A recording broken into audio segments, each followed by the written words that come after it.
సకల ఆశీర్వాదాలకు కారణభూతుడమైన మా కన్న తండ్రి, మీ ఘనమైన పవిత్రమైన మహోన్నతమైన నామానికి స్తుతులు స్తోత్రం తెలియజేస్తున్నాం దేవా. మరొక తరుణాన్ని అవకాశాన్ని మాకు అనుగ్రహించి తండ్రి, ఈ సెలవు దినాన తండ్రి మీ పిల్లలమైన మా అందరికీ తండ్రి మీరు కృపను అనుగ్రహించి, మీ చేతుల్లో ఉన్నది బైబిల్ వాక్యమా లేదా దేవుడా, వాక్యమే దేవుడా అని ఆలోచించి అద్భుతమైనటువంటి తండ్రి ప్రశ్నార్థకంతో కూరుకున్నటువంటి ఇటు లేఖనాల పరిశోధనకు తండ్రి మీ పిల్లలుగా మా అందరినీ సమకూర్చినందుకు మీకు కృతజ్ఞతాస్తులు తెలియజేస్తున్నాను తండ్రి.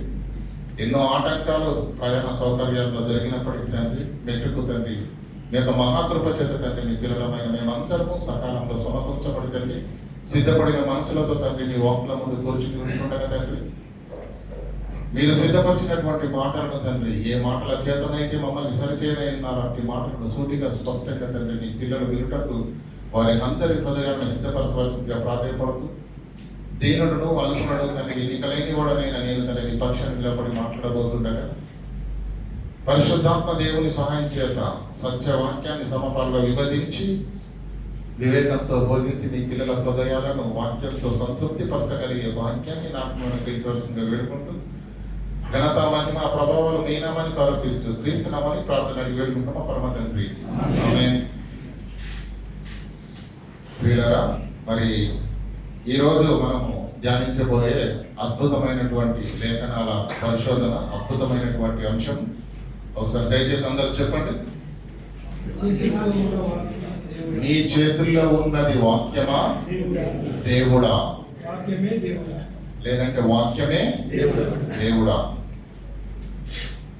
ఈ ప్రశ్న, ఈ ఆలోచన ఈనాడు కాకుండా పిల్లరా మనము దేవుని నమ్ముకున్న తొలి దినాల్లో మనకు అందుంటే ఈ ప్రశ్న మనకు అర్థమై ఉంటే ఇంకా అద్భుతంగా ఉండేది మన జీవితాల్లో. ఈ పాఠాన్ని లేదంటే ఈ టైటిల్ని ఎంచుకోగలడానికి గల కారణం ఏంటంటే బైబుల్ వాక్యం అనేది మన చేతిలో ఉంది. అది ఎందుకు ఉంది? దేవుడు ఎందుకు ఇచ్చాడు? దేవుని ఆలోచన ఏంటి? దానిని దేవుడు మనకివ్వడం ద్వారా దేవుడు ఏం కోరుకుంటున్నాడు? అర్థమవుతుందా లేదా? అసలు ఈ వాక్యం ఎక్కడుందో తెలుసు ఒకనాడు పరలోకంలో కుడి చేత 7 ముద్రలు గట్టిగా వేసి పరలోకమందు సింహాసనం పైన ఆసీనుడైన దేవుని చేతిలో ఉన్న ఆ వాక్యం లోకాలను దాటి, ఖండాలను దాటి, దేశాలను దాటి, రాష్ట్రాలను దాటి, భాషల్లోకి తర్జుమా చేయబడి ఈరోజు నీ చేతిలోకి నా చేతిలోకి వచ్చిందంటే మనుషుల శక్తి వలన జరిగిన కార్యము కానే కాదు. మహారాజులు, చక్రవర్తులు, ప్రభుత్వాలు చొరవ తీసుకొని దేవుని యొక్క వాక్యాన్ని ప్రపంచవ్యాప్తం చేయగలిగారు అంటే దీని వెనకాల దేవుని యొక్క హస్తము ఉంది, దేవుని యొక్క ప్రణాళిక ఉంది. అంత ఘన చరిత్ర కలిగిన దేవుని వాక్యానికి ఈరోజు నీవు నేను ఇస్తున్న విలువేంటి అనేది మనకు అర్థం చేయించడమే ఈ పాఠం యొక్క ముఖ్య ఉద్దేశం.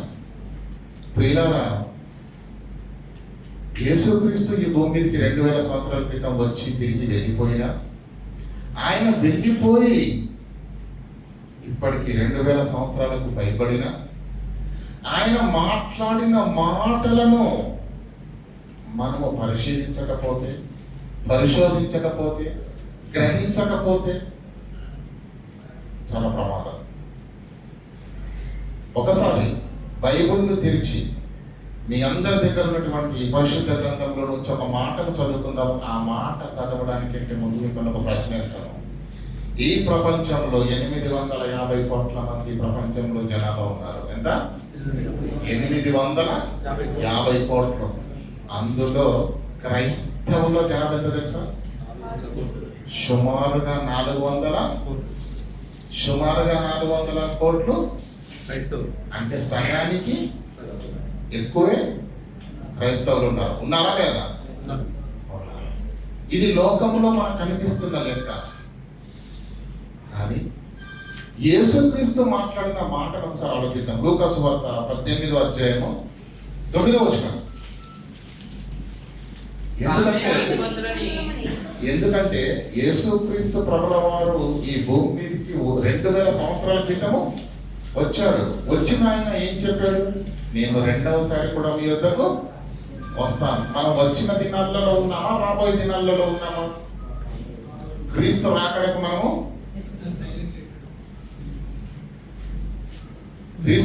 మనము దగ్గరగా ఉన్న ఈ తరుణంలో మనం ఎలాంటి సిద్ధపాటు కలిగి ఉండాలి? కానీ యేసుక్రీస్తు ఏమంటున్నా చదవండి అక్కడ 18 లూకా సువార్త లేదండి 8 నుంచి చదువుకుందాం. 8 నుంచి. ఆయన వారికి త్వరగా న్యాయం తీర్చును. వారి విషయమే కదా, భూమి మీద ఉన్న మనుషుల విషయమే కదా.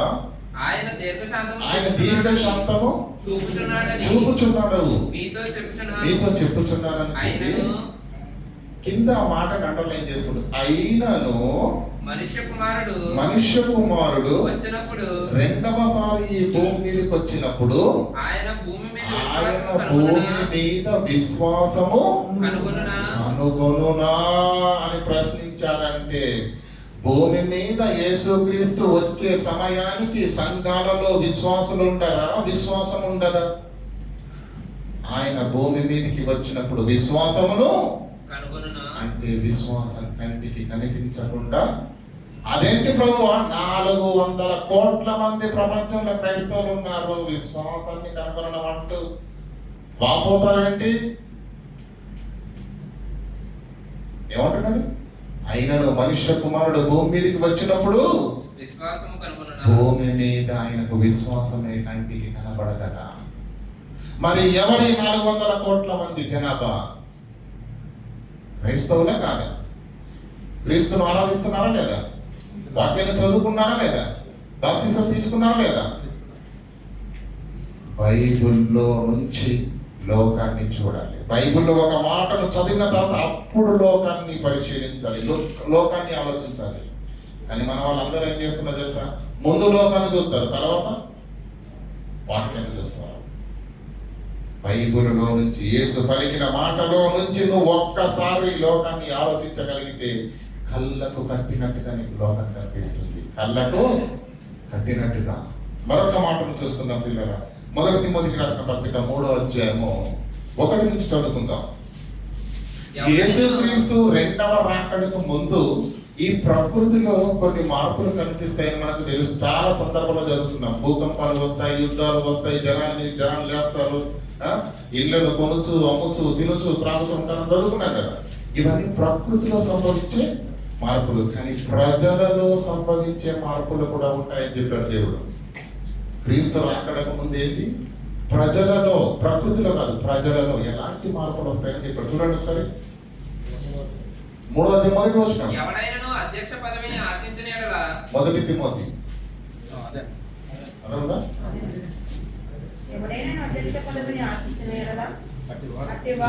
2వ తిమోతి ఒకసారి. అంత్య దినములలో అపాయకరమైన దినములు వచ్చును. క్రీస్తు రాకడకు ముందు, క్రీస్తు రెండవ రాకడకు ముందు ప్రజలలో ఎలాంటి పరిస్థితులు అంటే, అంత్య దినములో అపాయకరమైన దినములు వచ్చును. ఎలాగనగా మనుషులు స్వార్థపరులుగా మారిపోతారు, ధనాపేక్ష కలిగిన వారిగా, బింకములాడేవారుగా, అహంకారులుగా, దూషకులు, తల్లిదండ్రులకు అవిధేయులు, తల్లిదండ్రులకు కృతజ్ఞత లేనివారు, అపవిత్రులు, అనురాగరహితులు, అతిద్వేషులు, అపవాదకులు, అతితేంద్రులు, క్రూరులు, సజ్జన ద్వేషులు. ఏంటండి సజ్జన ద్వేషులు? అంటే మంచిని కూడా ద్వేషిస్తారట, మంచిని కూడా అసహించుకుంటారట. సజ్జన ద్వేషులు అంటే ఎవరండి? సజ్జనం అంటే మంచి జనం, మంచిని ద్వేషించే వాళ్ళు తయారవుతారట. ద్రోహులు, మూర్ఖులు, గర్వాంతులు. ఈ పదం అండర్లైన్. దేవుని కంటే సుఖానుభవమును ఎక్కువగా ప్రేమించువారు. దేవుడా, నీ సౌఖ్యమా, నీ సౌకర్యమా అని రెండు పెడితే మనిషి దేని కోటేస్తాడట? దేవుని కంటే సుఖానుభవము ఎక్కువ ప్రేమిస్తారు. వాళ్ళు భక్తులేనండి, వాళ్ళు భక్తులే. పైకి భక్తి గల వారి వలె ఉండి, ఈ పదాన్ని మరలా అండర్లైన్. పైకి భక్తి గల వారి వల్లే ఉంటూ దాని శక్తిని పైకి ఎలా ఉంటారట? వాళ్ళని చూస్తే మొదటి భక్తులు ఇక్కడే అనిపిస్తుంది మనకు. వాక్యం అంచె దినములలో అపాయకరమైన దినములు, అపాయకరమైనటువంటి కాలములు వచ్చును, అప్పుడు ప్రజలు ఎలా మారిపోతారో అని పరిశుద్ధాత్మ దేవుని ప్రేరణ చేత రాయబడిన మాటలు మీకు చెబుతున్నాను. ఏమంటుండ అక్కడ? పైకి భక్తి గల వారిగా ఉంటారు. దాని శక్తిని లోపల అసలు వాక్యం అంటే ఏంటో, దాని విలువేంటో, దాని శక్తి ఏంటో, దేవుడు దాన్ని ప్రజలకు ఇవ్వడంలో దేవుని ఉద్దేశం ఏంటో, దాని శక్తిని ఆశ్రయించని వారై అంటే దేవుని వాక్యపు విలువ, శక్తి తెలియకుండా కూడా భక్తి చేస్తారా? పైకి భక్తి గల వారిగా ఉంటారా? క్రైస్తవుడు అంటేనే వాక్యం కలిగిన వాడు. ఆ వాక్యమే లేకపోతే నువ్వు క్రైస్తవుడవే కాదు. కానీ ఇక్కడ ఏం కనిపిస్తుంది? పైకి భక్తి గలవారిగా ఉంటున్నారట. వేషం, మాట, లోపల ఏముందట?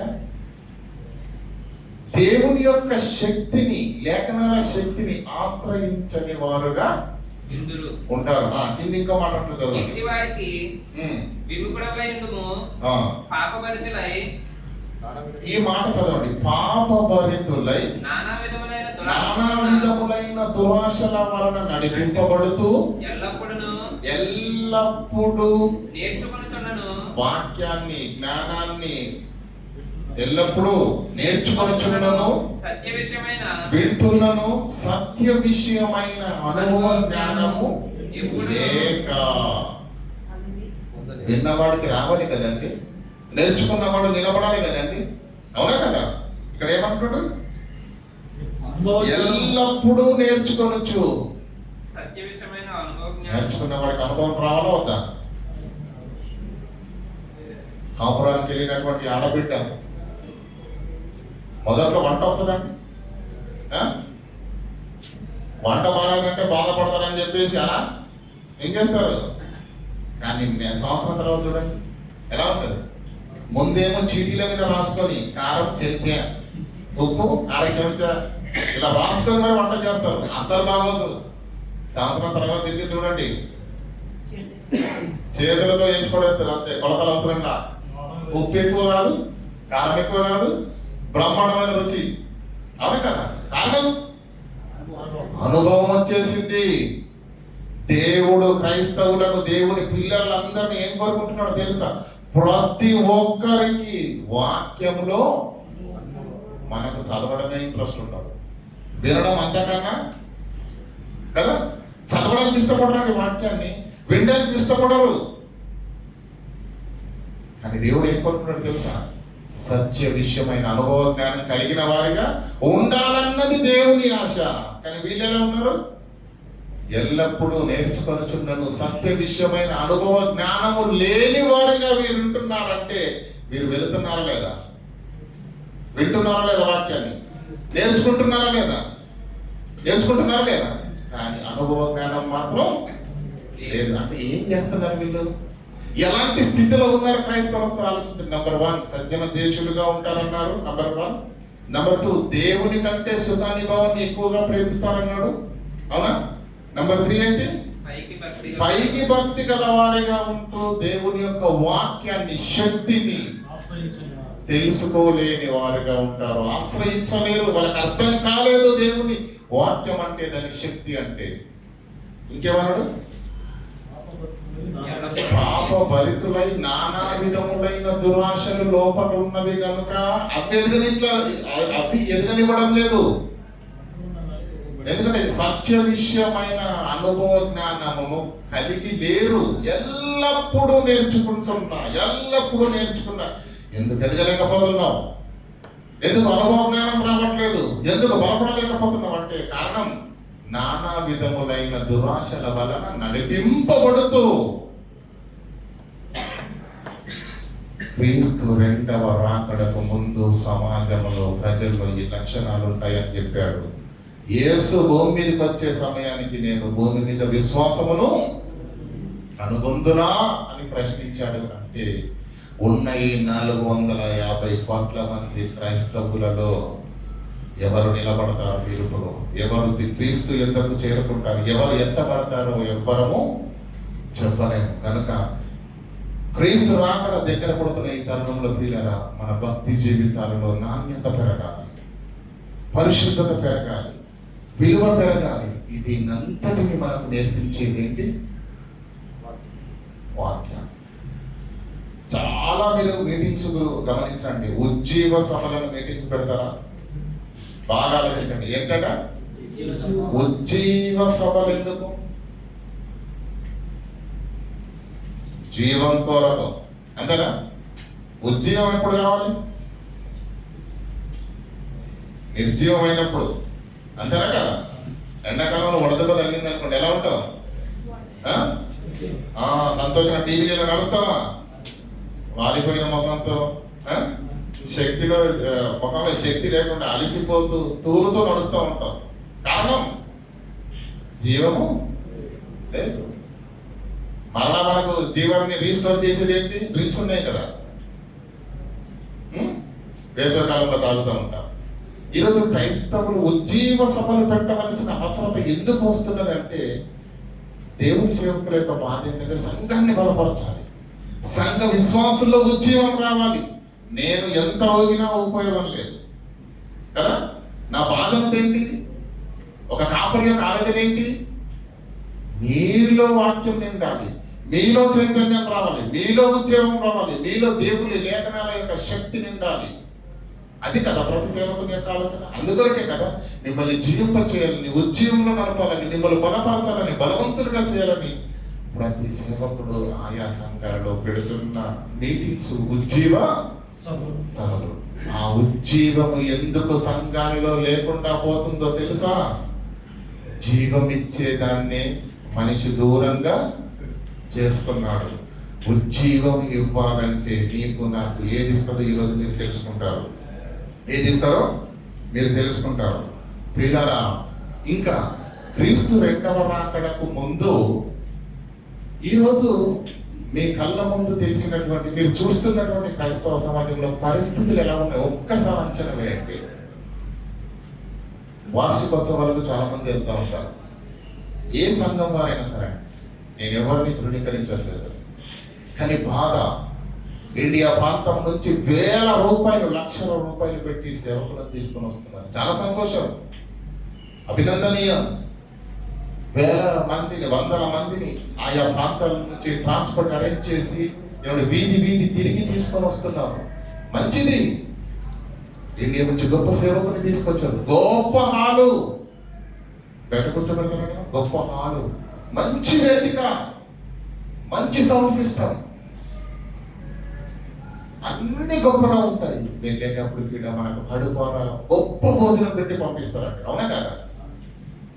ఇదంతా గొప్పగా ఉంది, కానీ ఆ సభలో వాక్యం మాత్రం గొప్పగా ఉండదు. ఏమంటారు తెలుసా? అయ్యా ఇప్పటికే సమయం బాగా అయిపోయింది కనుక అయ్యగారు 15 నిమిషాల్లో వాక్యం ముగించవలసిందిగా ప్రేమపూర్వకంగా ఏం చేస్తాం?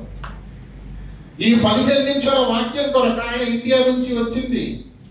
ఈ 15 నిమిషాల వాక్యం కొరకు ఆయా ప్రాంతాల్లో ఉన్న మనందరినీ సమకూర్చింది.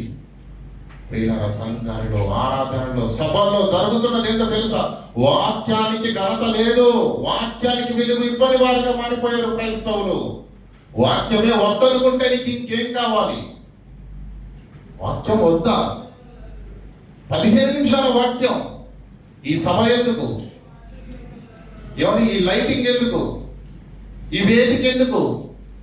వాక్యము ఘనపరచబడనిది ఇది ఏది కూడా అవసరము లేదు.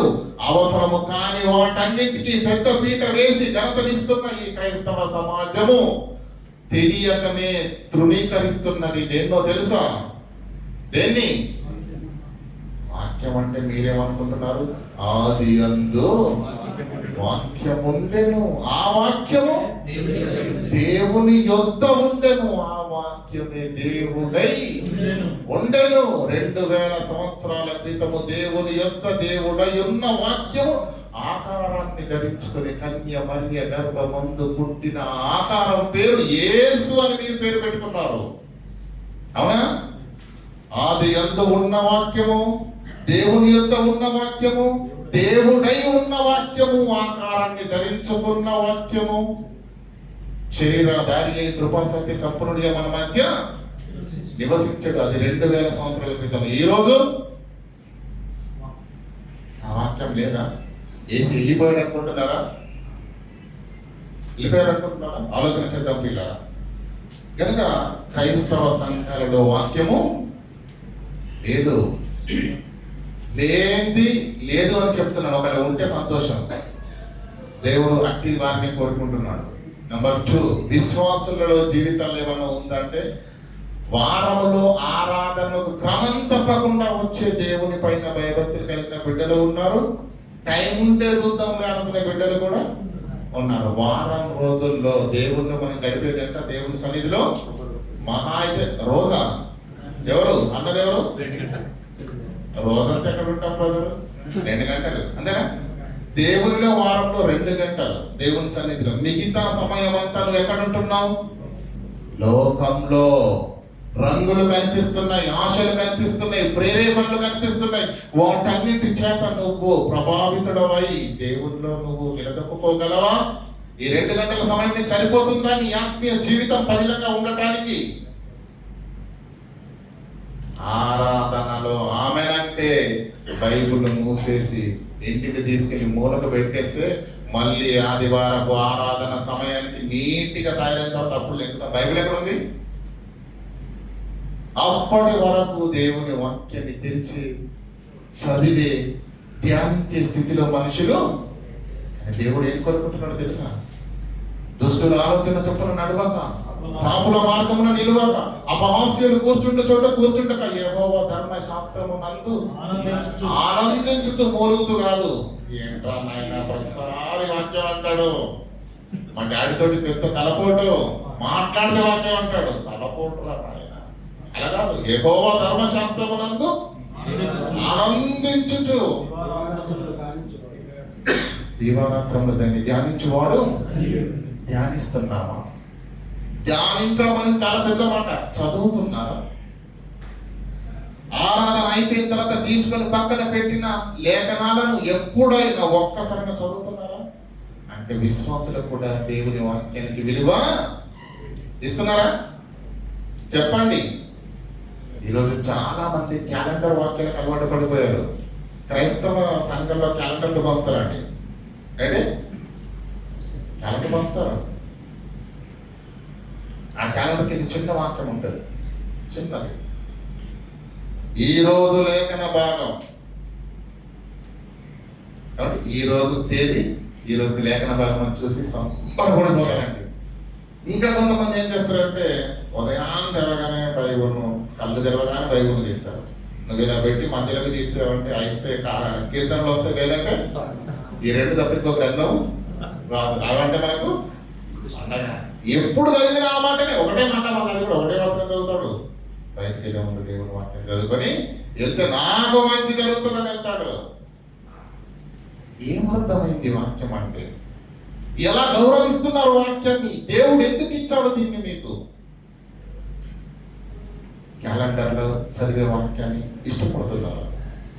ఇక సంవత్సరానికి ఒకసారి తీసే వాక్యం ఉంది, దాని పేరేంటి? వాగ్దానం. ఆ వాగ్దానాన్ని చిన్న కాట్ల మీద ప్రింట్ చేసుకొని దాన్ని బైబుల్లో చక్కగా భద్రపరిచి సంవత్సరం అంతా ఈ వాక్యమే మనకు. దేవుడు ఎందుకు ఇచ్చాడు? ప్రజలు ఎలా వాడుతున్నారు, ఎలా స్వీకరిస్తున్నారు, ఎలా దుర్వినియోగం చేస్తున్నారు మీరు ఆలోచించండి. లేదా ఇలాంటి వాళ్ళు సంఘాలలో వాక్యానికి ఘనత లేదు, సమయము లేదు. 15 నిమిషాల కంటే ఎక్కువ చెప్తే నువ్వు చెప్పినా కానీ ప్రజలు ఎవరు వినరు. 500 మంది కూర్చున్న సభలో ప్రసంగికుడు గంట పైన చెప్పాడు అనుకోండి, 200 కూర్చొని ఖాళీ అయిపోతాయి కదా. అవునా కదా? వినరు. సినిమా చెప్తే 3 గంటలు ఆటండి, వెళ్తారా? ఒక్కడు మధ్యలో నుంచి వచ్చిన వాడు ఉంటాడా? కదులుతాడా? పై పెంచేంటి తెలుసా? పైన ఇలా పేర్లు చివరిలో శుభం కాడ పడిపోద్ది ఎప్పుడో, అదిలో పేర్లు ఎంత ఉన్నా అక్కడ ఉంటాడు తర్వాత కడ, ఇంకేమన్నా వస్తుందేమో అని ఆశేమో అక్కడ. ఏమండి? ఆయాసమేమో యెహోవా ధర్మశాస్త్రము నందు ఆనందించుతున్నావా? ఆ వాక్యం అంటే ఆశ ఉందా? ఆ వాక్యం అంటే ఆనందం ఉందా? దేవుని మాటలు నేను వస్తాను, సంతోషం ఉందా? నీ హృదయంలో ఆనందం ఉందా? లేదు. యెహోవా ధర్మశాస్త్రము నందు దీవారాత్రంలో ధ్యానించుతూ దాన్ని ఆనందించుతూ దాన్ని ధ్యానించువాడు ధన్యుడు. అసలు దేవుని వాక్యం ఈ ప్రపంచానికి ఎందుకు ఇచ్చాడో అన్న సంగతి సమాజానికి కానీ విశ్వాసులకు కానీ ఒక్క మాటను చూడండి. సామెతల గ్రంథం దయచేసి 29:18 వచనం.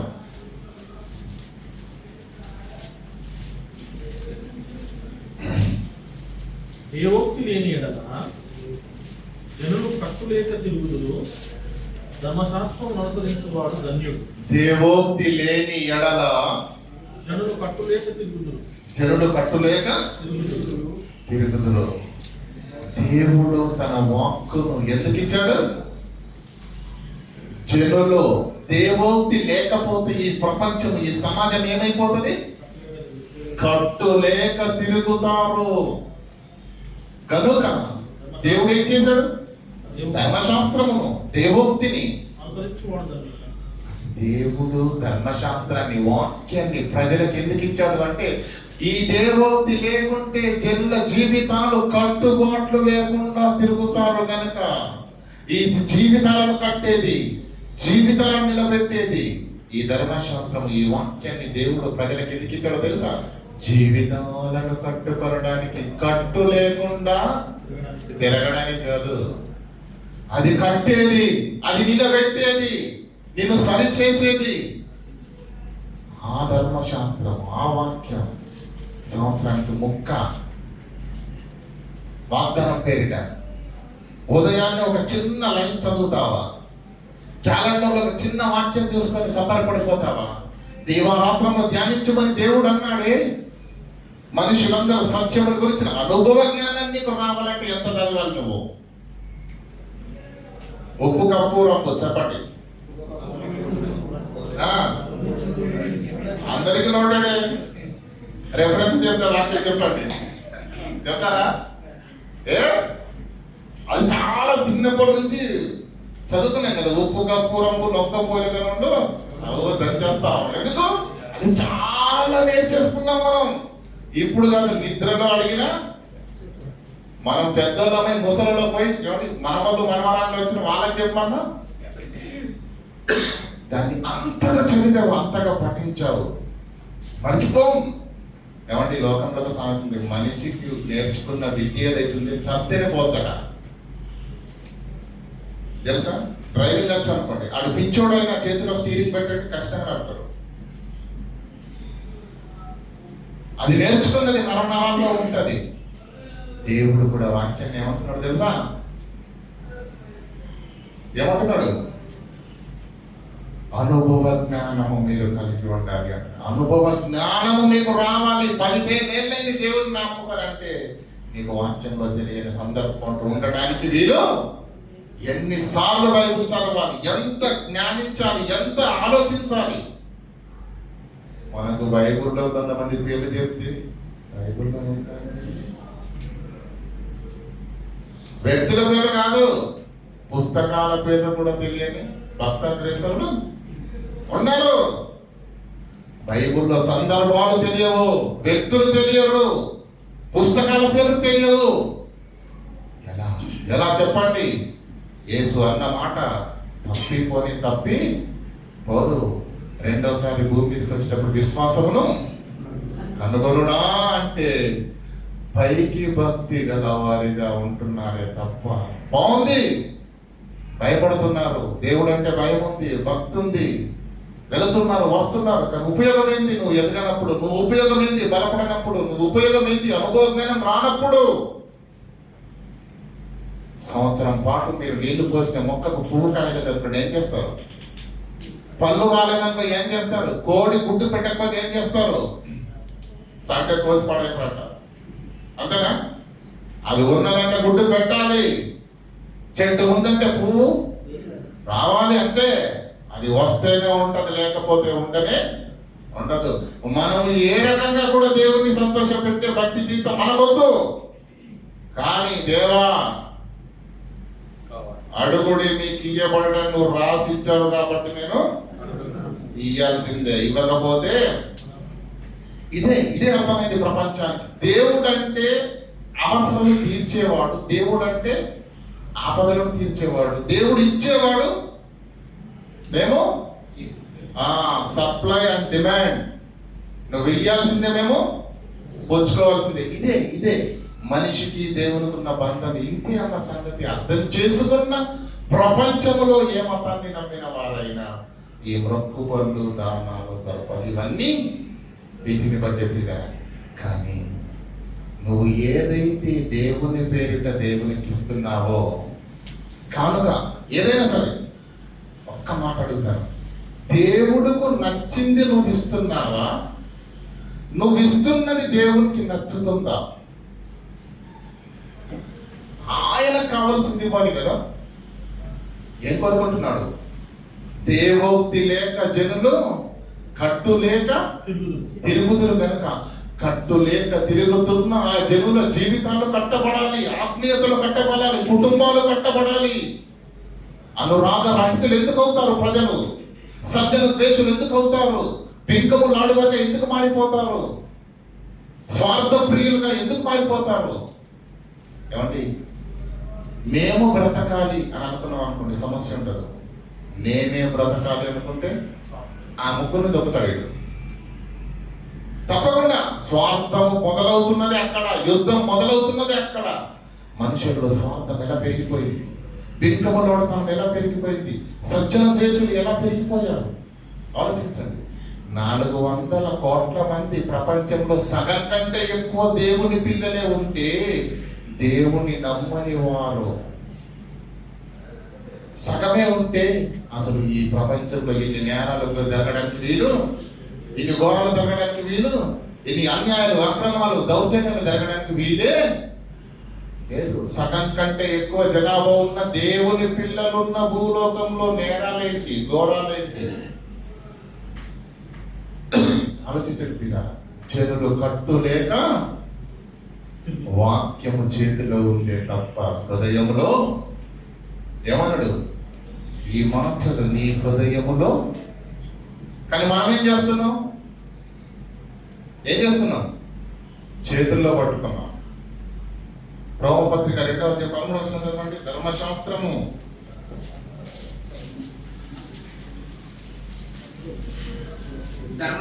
వినువారు దేవుని దృష్టికి నీతిమంతులు కారు గాని, దేవుని దృష్టికి నీతిమంతులు కారు గాని. కారు వినువారా, చదువువారా? వినువారు అంటే చదివే బ్యాచ్ కూడా కాదనమాట. చదువు లేదు కదండి మరి ఎక్కువ. చదవాలి, చదువు రాని వాళ్ళు వినాలి.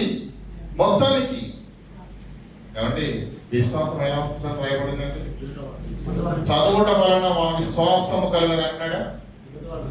అంటే చదువు రాని వాళ్ళు కూడా ఏం చేయాలి? వినాలి. ఈరోజు మన ప్లే స్టోర్లో వాయిస్ బైబిల్ కూడా ఉంది. చదువు రాని వాళ్ళు దానికి పెట్టుకొని వినాలి. వినుట వలన విశ్వాసం కలుగుతుంది. ఇక్కడ ఏమన్నాడు? ధర్మశాస్త్రం వినువాడు దేవుని దృష్టికి నీతిమంతులు కారు గాని, ధర్మశాస్త్రమును అనుసరించి ప్రవర్తించు వారే నీతిమంతులు. వినడం, చదవడం మొదటిది, వినడము రెండవది, మూడవది ధ్యానించడం, ఆ తర్వాత దాన్ని అనుసరించడం. నువ్వు అనుసరించాలని ఇచ్చాడు, నువ్వు అనుసరించాలి. లూకా సువార్త 6:40 చదవండి.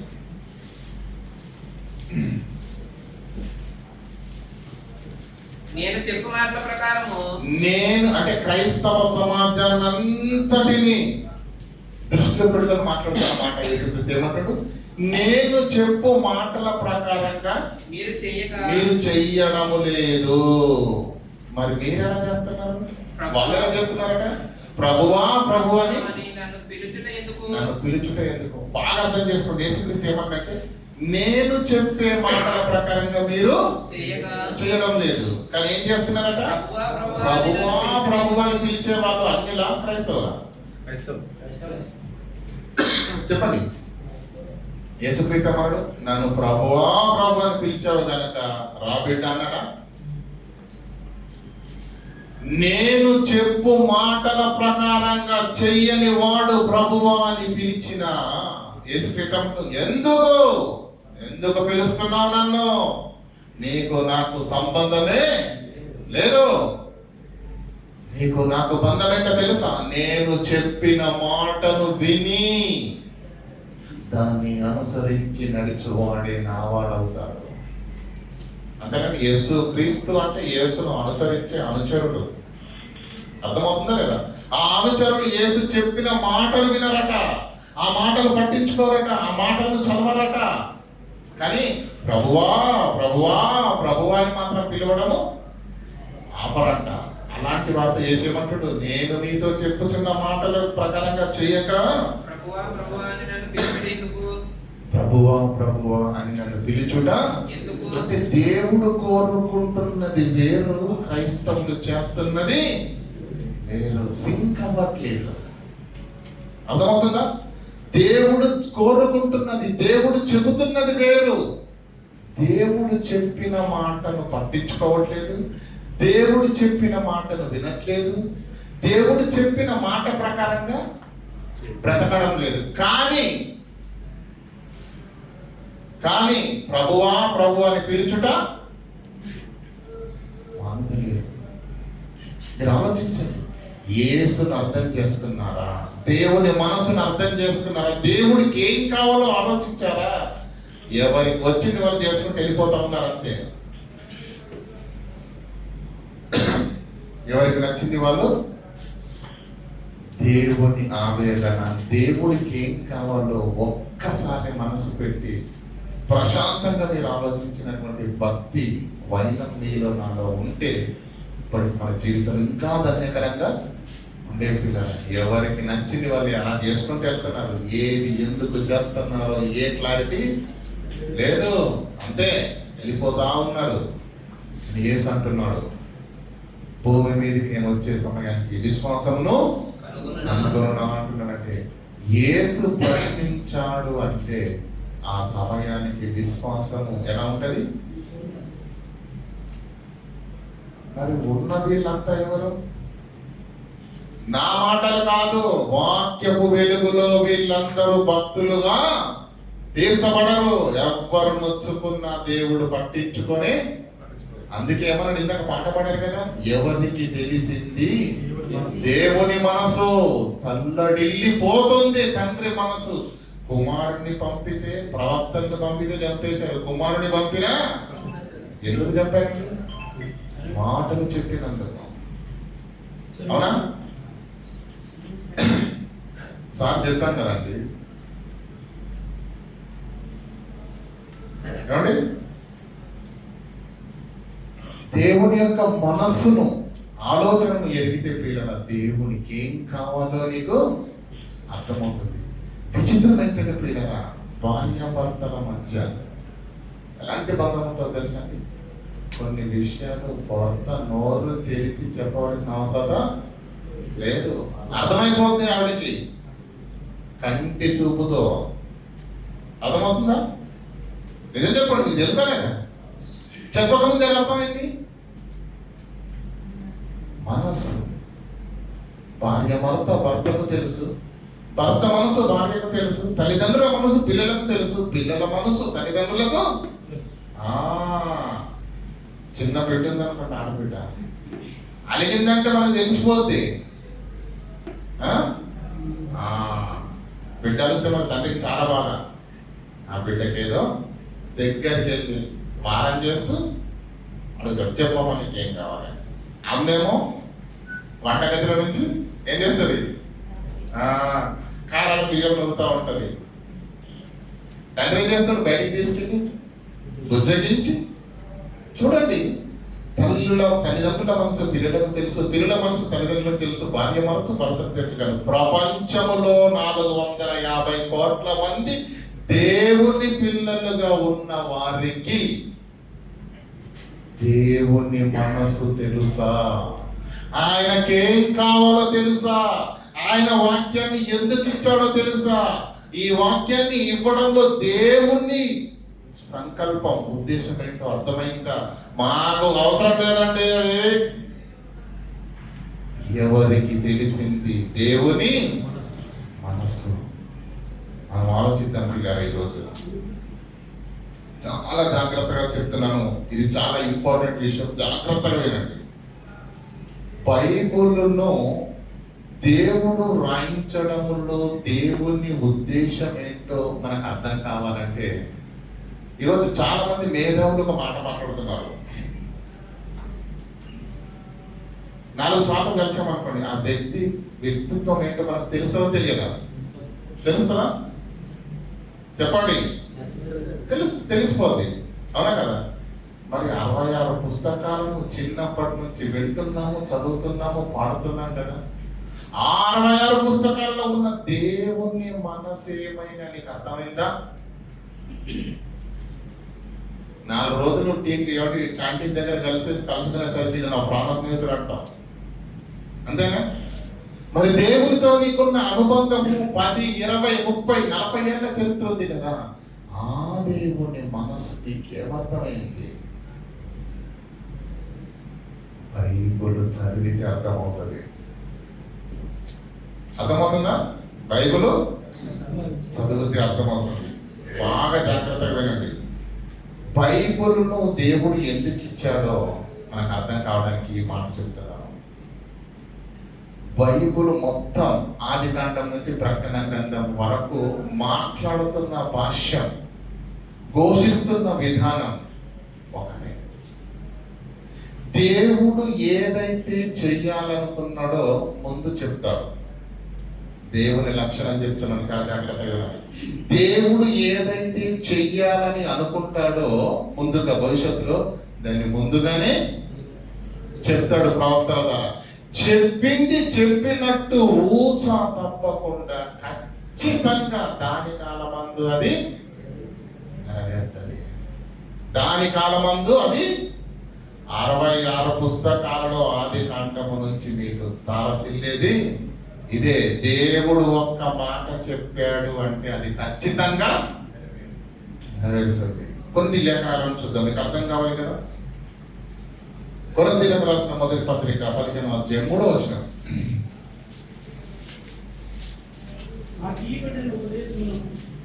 నాకు ఇయ్యబడిన ఉపదేశ సారం ఏదనగా మొదట మీకు అప్పగించి తిని. కొరింథీయులకు రాసిన మొదటి పత్రిక 15వ అధ్యాయం 3వ వచనం. అదేదనగా లేఖనముల ప్రకారము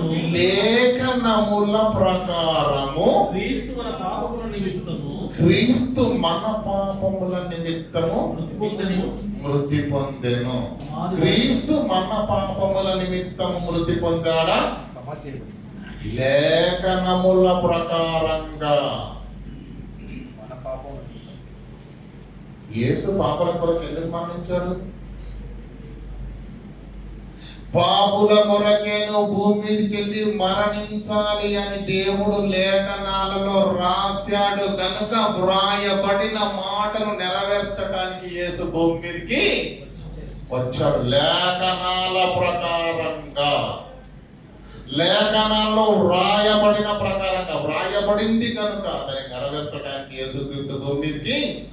ఇంకా సమాధి ఎలా చేయబడింది? లేఖనాల ప్రకారంగానే. ఆ, లేఖనముల ప్రకారము అదే లేఖనాల ప్రకారంగానే మూడవ దినమున లేపబడెను. 3వ దినమున లేపబడెను. లేఖనాల్లో ఉంటే మరణిస్తాడు, లేఖనాల్లో ఉంటే సమాధిలోకి వెళ్తాడు, లేఖనాల్లో ఉన్నదే లేచి మూడవ దినాన చేస్తాడు. అంతే, లేఖనాల్లో ఉంటే అది ఖచ్చితంగా జరిగి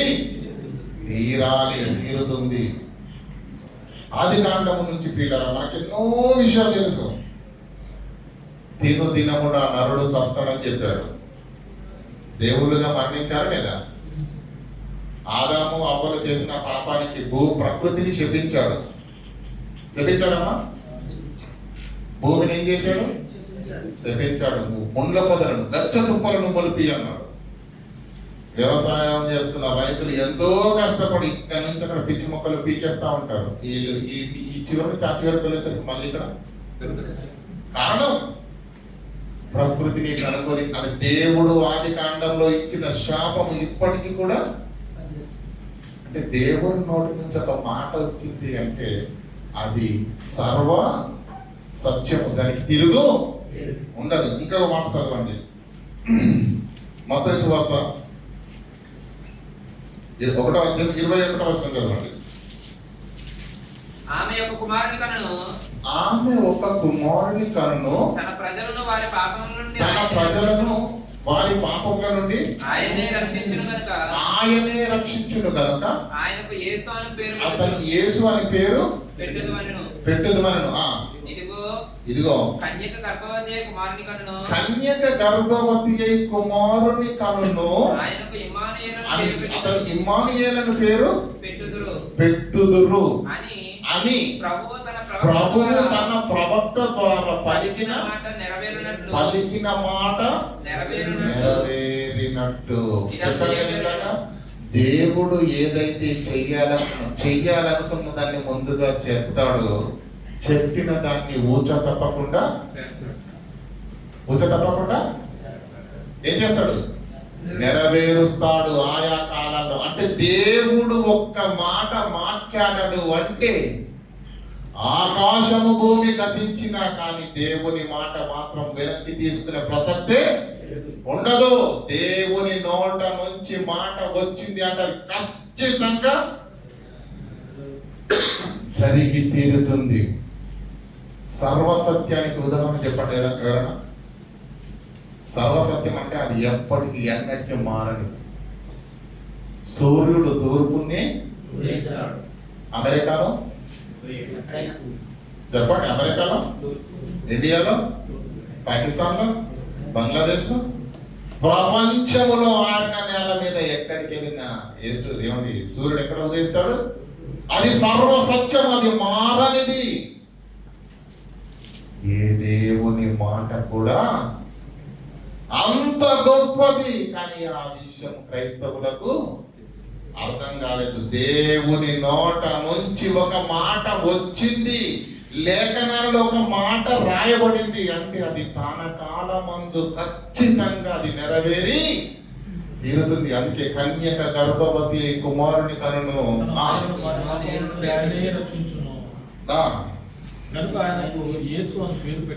అను ప్రవక్త ద్వారా వ్రాయబడిన మాట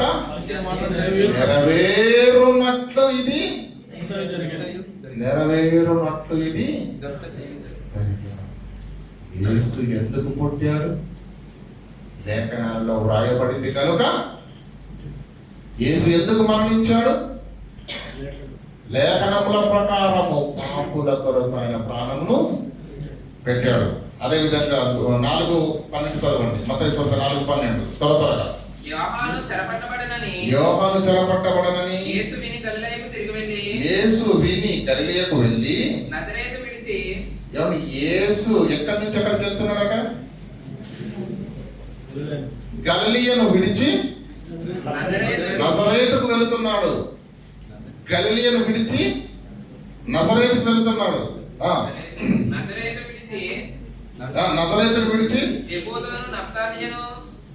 జెబూలూను దేశముల ప్రాంతములలో యోహాను చెరపట్టడని యేసు విని గలిలయకు తిరిగి వెళ్ళి గలిలయను నజరేతును విడిచి జెబూలూను నఫ్తాలియను దేశముల ప్రాంతములలో సముద్ర తీరమందలి కపెర్నహూమునకు వచ్చి కాపురం ఉండెను.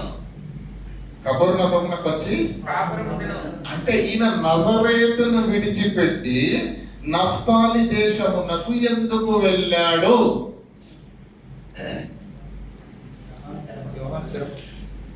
ఎందుకు వెళ్ళాడు? కింద చదువుతున్నాడు, కింద చూడండి. జెబూలూను దేశమును జెబూలూను దేశమును, నఫ్తాలి దేశమును, యోర్దాను ఆవరణున్న సముద్ర తీరమున అన్యజనులు నివసించుచు గలిలయలో అన్యజనులు నివసించు గలిలయు అన్యజనులు నివసించు గలిలయు చీకటిలో కూర్చుండి చీకటిలో కూర్చుండి ఉన్న ప్రజలు గొప్ప వెలుగు చూసి గొప్ప వెలుగు చూచిరి. మరణ ప్రదేశంలోను మరణఛాయలో కూర్చుండిన వారికి వెలుగు ఉదయించెను అని ప్రవక్త అయిన యెషయా రాసిన మాట నెరవేరటానికి యేసు వెళ్ళాడే తప్ప నఫ్తాలి దేశాన్ని విజిట్ చేయడానికి ఆయన ఎందుకు వెళ్ళాడు? ఆయన వెళ్ళాడంటే లేఖనాలలో వ్రాయబడిన దాన్ని నెరవేర్చడానికే. ప్రతి అడుగు యేసుక్రీస్తుది తన ఇష్ట ప్రకారంగా. ఎరుకోకి ఎందుకు వెళ్ళాడు? లేఖనాల్లో ప్రకారంగా. గలిలయకి ఎందుకు వెళ్ళాడు? నజరేతుకి ఎందుకు వెళ్ళాడు? నఫ్తాలికి ఎందుకు వెళ్ళాడు? లేఖనాలలో వ్రాయబడిన ప్రవచనాలన్నీ నెరవేర్చడానికే ఆయన వచ్చాడు కనుక నెరవేరుతున్నాయి. 3:13 చదవండి. మత్తయి సువార్త సమయమున యోహాను చేత క్షమించండి, మత్తయి సువార్త 13:13. ఇందు నిమిత్తము నేను ఉపమాన రీతిగా వారికి బోధించుచున్నాను. ఇందు నిమిత్తం ఉపమాన రీతిగా నేను వారికి బోధించుచున్నాను. ఈ ప్రజలు కన్నులారా చూసి చెవులారా విని హృదయంతో గ్రహించి మనసు త్రిప్పుకొని నా వలన స్వస్థత పొందకుండానట్లు వారి హృదయమును క్రొవ్వినది, వారి చెవులు వింటకు మందములైనవి, వారు తమ కన్నులు మూసుకొని ఉన్నారు కనుక మీరు వినుట మట్టుకు విందురు గాని గ్రహింపరు, చూచుట మట్టుకు చూతురు గాని ఎంత మాత్రము తెలుసుకొనరు అని యెషయా ప్రవక్త చెప్పిన మాట విషయమై నెరవేరుతున్నది. ఓకేనా? అలాగే 14:49 చదవండి. మార్కు సువార్త 14:49. మార్కు సువార్త 14:49.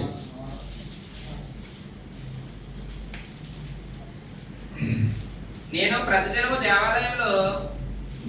ప్రతిదినము దేవాలయములో మీ యొద్ద ఉండినప్పుడు బోధించుచుండగా మీరు నన్ను పట్టుకొనలేదు. అయితే లేఖనములో నెరవేరినట్లు ఈ రోజు ఎందుకు వచ్చారు? కత్తులతో గొదయలతో యేసును పట్టుకోవడానికి బంధించడానికి ఎందుకు వచ్చారు? లేఖనములో నెరవేరినట్లు లేఖనాలలో వ్రాయబడి ఉన్నది ప్రకారంగా, ఈ ఏర్పాటు ప్రకారంగా యేసు బంధింపబడాలని లేఖనాల్లో ఉన్నది కనుక నువ్వు వచ్చావు. పడుతాయి. శ్రేమ సైనికులు ఏమనుకుంటున్నారు? బలముతో అధికారంతో యేసు అయిపోయావు, పట్టుకోవడానికి మేము వచ్చామనుకుంటున్నావు. అప్పుడు యేసుక్రీస్తు ఏమని తెలుసా? పైనుంచి నీకు అనుగ్రహించబడితేనే తప్ప ఏ అధికారము నీకు ఉండదు. నీ అంతట నువ్వు రాలేదు అబ్బాయి, లేఖనాలలో ఉన్నది కనుక పావులను వచ్చావు. అర్థమవుతుందా? యేసు లేఖనాలలో చెప్పండి. యేసు దేవాలయములో ఉండి బోధించుతుండగా ఏనాడు ఎవరు బంధించలేదు. ఈనాడు ఎందుకు వచ్చారు? లేఖనములలో ఉన్నది కనుక. దేవుని నోట నుంచి ఒక్కసారి మాట వచ్చింది అంటే అది ఖచ్చితంగా జరిగి తీరుతుంది, జరగాలి. అది దేవుని యొక్క విధి. ఆది కాండం నుంచి ప్రకటన గ్రంథముకు రాయబడిన లేఖనాలన్నిటిని మీరు ఆలోచించండి. దేవుడు చెయ్యాలనుకున్నది ముందుగా చెబుతాడు, చెప్పిన దాన్ని ఖచ్చితంగా చేస్తాడు. దేవుడు చెప్పిన మాట ఒక్కటి తప్పిపోయింది, ఇది చెయ్యలేడు, దేవుడు మర్చిపోయాడు అనేది మీరు లేఖనాల్లో ఒక్కటి కూడా చూపించే స్థాయి ఎవరికి లేదు. ఆది కాండం నుంచి ఎన్ని వాగ్దానాలు చేశాడు, ఎన్ని మాటలు ఇచ్చాడు, ఏ ఒక్క మాట కూడా తప్పిపోకుండా నెరవేర్చిన శక్తిమంతుడుని దేవుడు. యోగ గ్రంథంలో ఉంటది, ఆయన మాట తప్పని ఆయన మాట ఇచ్చి నెరవేర్చువాడు. ఆయన మాట ఇచ్చి నెరవేర్చువాడు. చదవండి 14:49. ఎలాగ జరుగుతున్నదని చెప్పెను. పై మాట చదవండి. నేను ప్రతిదినము దేవాలయంలో వాక్యమును బోధించుచుండగా మీరు నన్ను పట్టుకోలేదు. మీరు నన్ను పట్టుకోలేదు. కారణం ఏంటో తెలుసా? లేఖనాలలో అలా రాయబడి లేదు పట్టుకోమని. అందుకే మీరు రాలేరు నా దగ్గర. ఈరోజు ఎందుకు వచ్చారు? అయితే లేఖనము నెరవేరున్నట్లు ఎలాగ జరుగుతున్నదని చెప్పెను. ఇలాగ జరుగుతుందని మీరు ఎందుకు వచ్చారో తెలుసు? మీరేమనుకుంటున్నారు? మా బలంతో మా అధికారంతో యేసో నేను పట్టుకోవడానికి వచ్చామని మీరు పొంగిపోతున్నారు. మీరు వచ్చింది లేఖనాలలో రాయబడినది నెరవేర్చడానికే వచ్చారు. ఇంకా 15:28 చదవండి. మరియు కుడివైపున ఒకరిని ఎడమవైపు ఒకరిని ఇద్దరు బందిపోటి దొంగలను ఆయనతో కూడా సిలువ వేసిరి.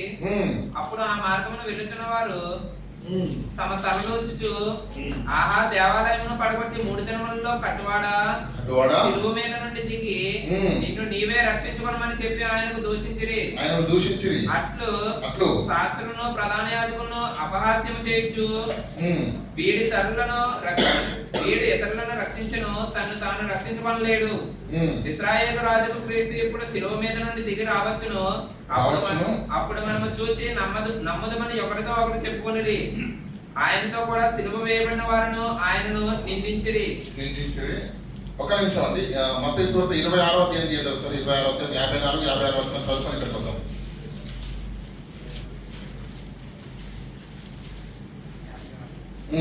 అయితే ప్రవక్తల లేఖనములు నెరవేరునట్లు ఇదంతయు జరగనని చెప్పెను. ఏదంతా జరిగింది? పైన చదవండి సార్. పై మాట చదవండి. ఆయన ఇంకనూ మాట్లాడుచుండగా 12 మందిలో ఒకడు యూదా వచ్చును. 12 మందిలో ఒకడైన యూదా వచ్చి వారితో కూడా బహు జన సమూహము కత్తులు కుదీలు పట్టుకుని ప్రధాన యాజకుల యొద్ద నుండి ప్రజల పెద్దల నుండి వచ్చును. ఆయనను అప్పగించువాడు నేనెవరిని ముద్దు పెట్టుకుందునో ఆయనే యేసు. ఆయనను పట్టుకున్నాడని వారికి గుర్తు చెప్పి వెంటనే యేసునకు వచ్చి, బోధకుడా, నీకు శుభమని చెప్పి ఆయనను ముద్దు పెట్టుకొను. అంటే ఆ రోజు జరిగిన సందర్భం ఏదైతే ఉందో, మనుషులు ఏమనుకుంటున్నారంటే, శాస్త్రులు ఏమనుకుంటున్నారంటే, ప్రతిసారి ఆయన పట్టుకోవాలని ప్రయత్నించారు, ప్రతిసారి ఆయన మాటలు చిక్కుపరచాలని ప్రయత్నించారు, ప్రతిసారి ప్రభుత్వానికి ఒక దేశద్రోహిగా చిత్రీకరించాలని ప్రయత్నం చేశారు. కానీ ఎన్ని ప్రయత్నాలు చేసినా యేసు వారికి చిక్కలేదు. కానీ ఒక సమయం వచ్చింది, యూదా వచ్చాడు, బేరం కుదుర్చుకున్నాడు, యేసును ముద్దు పెట్టి అప్పగించాడు. కత్తులతో గుదిలతో వాళ్ళందరూ వచ్చారు. ఈ జరిగిన సందర్భం అంతటిని చూసి అప్పుడు 54 వచనం ఏమని రాయబడింది? నేను వేడుకొనిన యెడల ఇలాగూ జరగవలెను, లేఖనము ఎలాగూ నెరవేరునని. అది అంటే ఆ కత్తులతోటి గుదిలతోటి వాళ్ళందరూ వచ్చినప్పుడు యేసును బాగా ప్రేమించాడు కదా. ఎవరు? పేతురు. ఏమన్నాడు? మా యేసును పట్టుకుంటారని చెప్పేసి మలుపు అనే దాసుని ఏం చేశాడు? కత్తి తీసి చెవును తెగనెక్కేశాడు. మా ప్రభుని పట్టుకుంటావా? మా ప్రభును టచ్ చేయాలంటే ముందు నన్ను టచ్ చేయాలన్నాడు. మన బాధ్యత చెప్పాలంటే అంతేనా? యేసుక్రీస్తు ఏమన్నాడు? చదవండి అన్నమాట. యేసు నీ కత్తి వలలో తిరిగి పెట్టుము. యేసు ఏమంటున్నాడు? నీ కత్తి వలలో తిరిగి పెట్టు. కత్తి పట్టుకున్న వారందరూ కత్తి చేతనే నశింతురు. ఈ సమయమున నేను నా తండ్రిని వేడుకొనలేనని. పేతురు, నువ్వేమనుకుంటున్నావయ్యా? ప్రభు పని అయిపోయింది, ప్రభు ప్రార్థన చేస్తే పరలోకంలో నుంచి దేవుడు ఏ సాయం చేయట్లేదు అనుకుంటున్నావా? నేను ప్రార్థన చేస్తే 12 సేనా వ్యూహముల కంటే ఎక్కువ సైన్యాన్ని పంపి వీళ్ళను చిత్తుగా చేయడానికి మీరు అనుకుంటున్నారా? నేను ప్రార్థన చేస్తే తండ్రి ప్రతిఫలం ఇవ్వడా? నేను ప్రార్థన చేస్తే దేవుడు వీళ్ళని సంహారపు దూత చేత సంహరించడా? అది జరగదా? జరుగుతుంది. కానీ లేఖనాలలో ఉన్నది నెరవేరాలంటే నేనేం చేయాలి? సైలెంట్ గా ఉండాలి. చదవండి అన్నమాట. నేను వేడుకొనిన ఎడల నేను వేడుకున్న ఎడల ఎలాగూ జరగవలనని ఈలాగు జరగవలనని దేవుడు లేఖనాలలో రాసుకున్నది మళ్ళీ తప్పిపోద్ది కదా. ఎలాగూ నెరవేరునని ఎలాగూ నెరవేరుతుంది? యేసు మౌనంగా ఉన్నాడంటే లేఖనాలను నెరవేర్చాలని, యేసు కష్టపడ్డాడు అంటే లేఖనాలను నెరవేర్చాలని, ఎరుగోకు వెళ్ళాడంటే లేఖనాలను నెరవేర్చడానికి, పుట్టాడంటే లేఖనాలను నెరవేర్చడానికి, ఆయన సిలువకు అప్పగింపబడ్డాడంటే లేఖనాల్లో ఉన్న ప్రకారంగానే ఆయన బ్రతికాడు. అర్థమవుతుందా? ఇంకా ఆ గడియలోనే ఉమ్. యేసు జనసమూహములను చూచి ఉమ్. బందిపోటు తమ మీదకి వచ్చినట్టు కత్తులతోనూ కుదియలతోనూ నన్ను పట్టుకుని వచ్చిదిరా. సరిపోతుందండి. 13-18 తీయండి ఒకసారి. యోహాను సువార్త 13-18 మేము నందరిని వచ్చి నేను చెప్పలేదు, నేను ఏర్పరచుకున్న వారిని ఎరుగుదును గాని నాతో కూడా భోజనం చేయవాడు నాకు విరోధం మడమ ఎత్తును అను లేఖనం నెరవేరుటగా ఎలాగ జరుగును. అది అందరు కలిసి కూర్చున్నాడు. అందరితో పాటు ఇస్కరియోతు యూదా కూడా కూర్చున్నాడు. అప్పుడు యేసుక్రీస్తు అన్నాడు, మీలో ఒకడు నన్ను అప్పగించును అనేసరికి అందరు ఏం చేశారండి? కంగారు పడిపోయారు. అవునా? కంగారు. ఏమడిగారు? పేదూరు లేచి ఏమడిగాడు తెలుసా? ప్రభువా నేనా అన్నాడు. నువ్వు కాదప్పా కూర్చో. ఆంధ్రయ లేచాడు, ప్రభువా ఆ దౌర్భాగ్యుడు నేనా? ఎవరికి వారు నేనా అని అడిగాడే తప్ప ప్రభువా నాకెందుకో ఈ తోమ మీద అనుమానం ఉందని అన్నాడా? ఖచ్చితంగా 12 మందిలో మనం ఉన్నాం అనుకో, మనం ఏం చెప్తాం? నాకెందుకో ఈ అన్న మీద అనుమానం ఉందంటాం. మనం ఇంకొకరిని చూపిస్తామే తప్ప మన గురించి మనము 12 మందిలో 11 మంది ఏమన్నా తెలుసా? నేనా ప్రభువా, నేనా ప్రభువా. తమ గురించి మాత్రమే తాము ఆలోచించుకున్నారు తప్ప ఎదుటి వాని గురించి ఆలోచించే మంచి మనసులు వాళ్ళది. మనం మన చుట్టూ ఉన్న వాళ్ళ గురించి ఆలోచిస్తాం. ఆడేంటి, ఈడేంటి, ఈవిడేంటి. అలా అయితే మన జీవితాలు. ఇస్కరియోతు యూదా కూడా ఏం చేశాడు? ప్రభువా ఇప్పుడు 11 మంది అన్నారు, 12 నంబర్ నాదే. మాట్లాడకపోతే అందరూ అన్నాడు. రేపు నేను అనలేననుకో దొంగ వీడియో సంగతి తెలిసిపోతుంది. కాబట్టి అందరూ అన్నట్టుగా నేనా ఎత్తానని చెప్పేసి ప్రభువా నేనా అన్నాడు. నీవన్నట్టే అన్నాడు. అందరికి కాదు అని కూర్చోమన్నప్పుడు నాకు కూడా కూర్చో అంటాడు దేవుడు. అంటే బయట పెట్టాడు అనుకున్నాడు. నీవన్నట్టే అన్నాడు. చదవండి. ఈ లేఖనము నెరవేరాలని ఆ రోజు బోధన పంక్తి జరిగింది. అంటే చూడండి, ఏది జరిగినా లేఖనము నెరవేరునట్లే యేసుక్రీస్తు జీవితంలో జరిగిన సందర్భాలు, ఘట్టాలు, ప్రతిదీ, ఈచ్ అండ్ ఎవ్రీ స్టెప్, ప్రతి అడుగు లేఖనాల ప్రకారంగానే జరిగింది. లేఖనాల ప్రకారంగానే 6వ అధ్యాయం 38వ వచనం యోహాను సువార్త తీయండి. 6వ అధ్యాయం 38వ వచనం యోహాను సువార్త. వాక్యము విలువ మనకు అర్థం కావడానికి చేస్తున్న పరిశీలన. నా ఇష్టమును నెరవేర్చుకున్నటకు నేను ఈ భూమి మీదకి రాలేదు.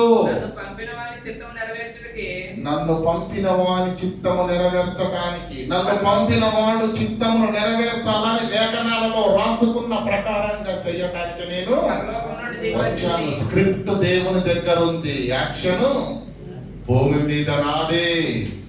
ఆయన అక్కడి నుంచి ఆర్డర్ చేసిన ప్రకారంగానే నేను బ్రతకాలి తప్ప, చెయ్యాలి తప్ప, ప్రయాణించాలి తప్ప, ప్రవర్తించాలి తప్ప నా ఇష్ట ప్రకారం కానే. నువ్వు నమ్ముకున్న నీకు రక్షణనిచ్చే నీ రక్షకుడే, నీ నాథుడే లేఖనాల ప్రకారంగా బ్రతికితే, లేఖనాల ప్రకారంగా నడుచుకుంటే, లేఖనాలకు తల వంచితే, ఆయన నమ్ముకున్నామని చెప్పుకుంటున్న భక్తగ్రేసరులైన క్రైస్తవులకు వాక్యం అంటే విలువనే లేదు. ఆ వాక్యాన్ని ధ్యానించే స్థితిలో లేదు, వాక్యాన్ని హత్తుకునే స్థితిలో లేదు, వాక్యంలో ఆనందించే స్థితిలో అంతకన్నా లేరు. దీవారాత్రము దాన్ని ధ్యానించమన్నాడే, అది నీ మార్గమునకు వెలుగన్నాడే, అది వేకువ చుక్కన్నాడే. చీకటిలో ప్రయాణించడానికి వెలుగు నీకది, అది వేకువ చుక్క, నీకు నిత్య జీవాన్ని అనుగ్రహించేది వాక్యమే అన్నాడే. ఆ వాక్యాన్ని సంవత్సరానికి మొక్క చదువుతుంటే నువ్వు క్రైస్తవుడవా? క్యాలెండర్లో చిన్న లైన్ చదువుకొని సంబరపడిపోతే నువ్వు క్రైస్తవుడవా? ఆలోచించండి. మనము నమ్ముకున్న రక్షకుడైన యేసే లేఖనాలు నెరవేరాలని ప్రతి దగ్గర. పేతురు ఏం చేశాడు? కత్తి తీసుకొని మలుకోని దాసుని చెవి నరికి ఏమన్నాడు? మనము సైలెంట్ గా ఉండాలి, ఇది ఇలాగే నెరవేరాలని లేఖనాల్లో ఉన్నది కనుక మనము తొందర పడకూడదు. లేఖనాలను నెరవేర్చడానికి వచ్చానయ్యా పేతురు నేను, నువ్వేంటి ఎగేసుకెళ్తున్నావు? ఆ లేఖనాలు నెరవేరాలి, నువ్వు సైలెంట్ గా ఉండవు. నేను ఎందుకు వచ్చానో తెలుసా? నేను ఎందుకు సైలెంట్ గా నా పని చేస్తున్నానో తెలుసా? స్క్రిప్ట్ దేవుని దగ్గర ఉంది. లేఖనాల్లో రాయబడినవన్నీ నెరవేర్చడానికి నేను భూమి మీదకి వచ్చాను. ఏది తప్పిపోదా? ఇప్పుడు చదవండి. ఆకాశము భూమి గతించునే కానీ దేవుడు ఇచ్చిన మాట ఎంత మాత్రము గతించదు. మీ అందరికీ మంచి విషయం చెప్తాను, జాగ్రత్తగా సమాధానం చెప్పండి. ఒక వ్యక్తి ఉన్నాడండి. ఆ వ్యక్తి దగ్గరికి ఒక అన్నయ్య ఉన్నాడు. ఇంకొక తమ్ముడు సాయం కోసం వెళ్ళాడు. అన్నయ్య, నేను కొంచెం ఆర్థిక పరిస్థితులు ఇబ్బందిగా ఉన్నాను, దయచేసి నాకు సాయం చేయగలవా అని అడిగాడు. అప్పుడు ఆ అన్నయ్య ఏం చేసినట్టే, సరే తమ్ముడు ఇబ్బంది ఏముంది అని చెప్పేసి కాస్త డబ్బులు ఇచ్చి హెల్ప్ చేశాడు. ఓకేనా? రెండోసారి తమ్ముడికి అదే కష్టం వచ్చింది, అవసరం వచ్చింది. రెండోసారి వెళ్ళాడు, అడిగాడు. మళ్ళీ రెండోసారి కూడా అన్నయ్య ఏం చేశాడంటే కాదనకుండా మళ్ళీ సాయం చేశాడు. మూడోసారి సాయం చేశాడు అనుకోండి, అప్పుడు తమ్ముడికి అన్నయ్య మీద ఏ అభిప్రాయం ఉంటుంది చెప్పాలి? ఏ కష్టం వచ్చినా అన్నయ్య అని పిలిస్తే నన్ను ఆదుకోవడానికి అన్నయ్య సిద్ధంగా ఉంటాడు. ఒక నమ్మకం కలుగుతుందా లేదా? 3 సార్లు సాయం చేసినందుకే మనిషిని నమ్ముతున్న నీవు ఆది కాండము నుంచి వేల ప్రవచనాలు, వేల లేఖనాలు చెప్పాడు, నెరవేర్చాడు, చెప్పాడు, నెరవేర్చాడు, చెప్పాడు, నెరవేర్చాడు. లేఖనాలలో ఒకటి ఉంది అంటే అది సర్వ సత్యం, అది తప్పిపోదు, అది మర్చిపోడు దేవుడు. దాన్ని విడిచిపెట్టి ఖచ్చితంగా దాని కాలమందు అది నెరవేరుతుంది. అలాంటి మార్పు లేని, మర్చిపోని 100% అది నెరవేరే భవిష్యత్తు జ్ఞానాన్ని చెప్పే లేఖనాలే ఈ 66 పుస్తకాలలో ఉన్నవి. అవి ఇప్పటికే చాలా నెరవేరాయి. మీరు ఆలోచించండి. మత్తయి సువార్త నుంచి రాస్తున్న ప్రతిసారి ఏమని రాస్తుంది సార్? లేఖనాలు నెరవేరుతున్నాయి, లేఖనాలు నెరవేరుతున్నాయి, లేఖనాలు.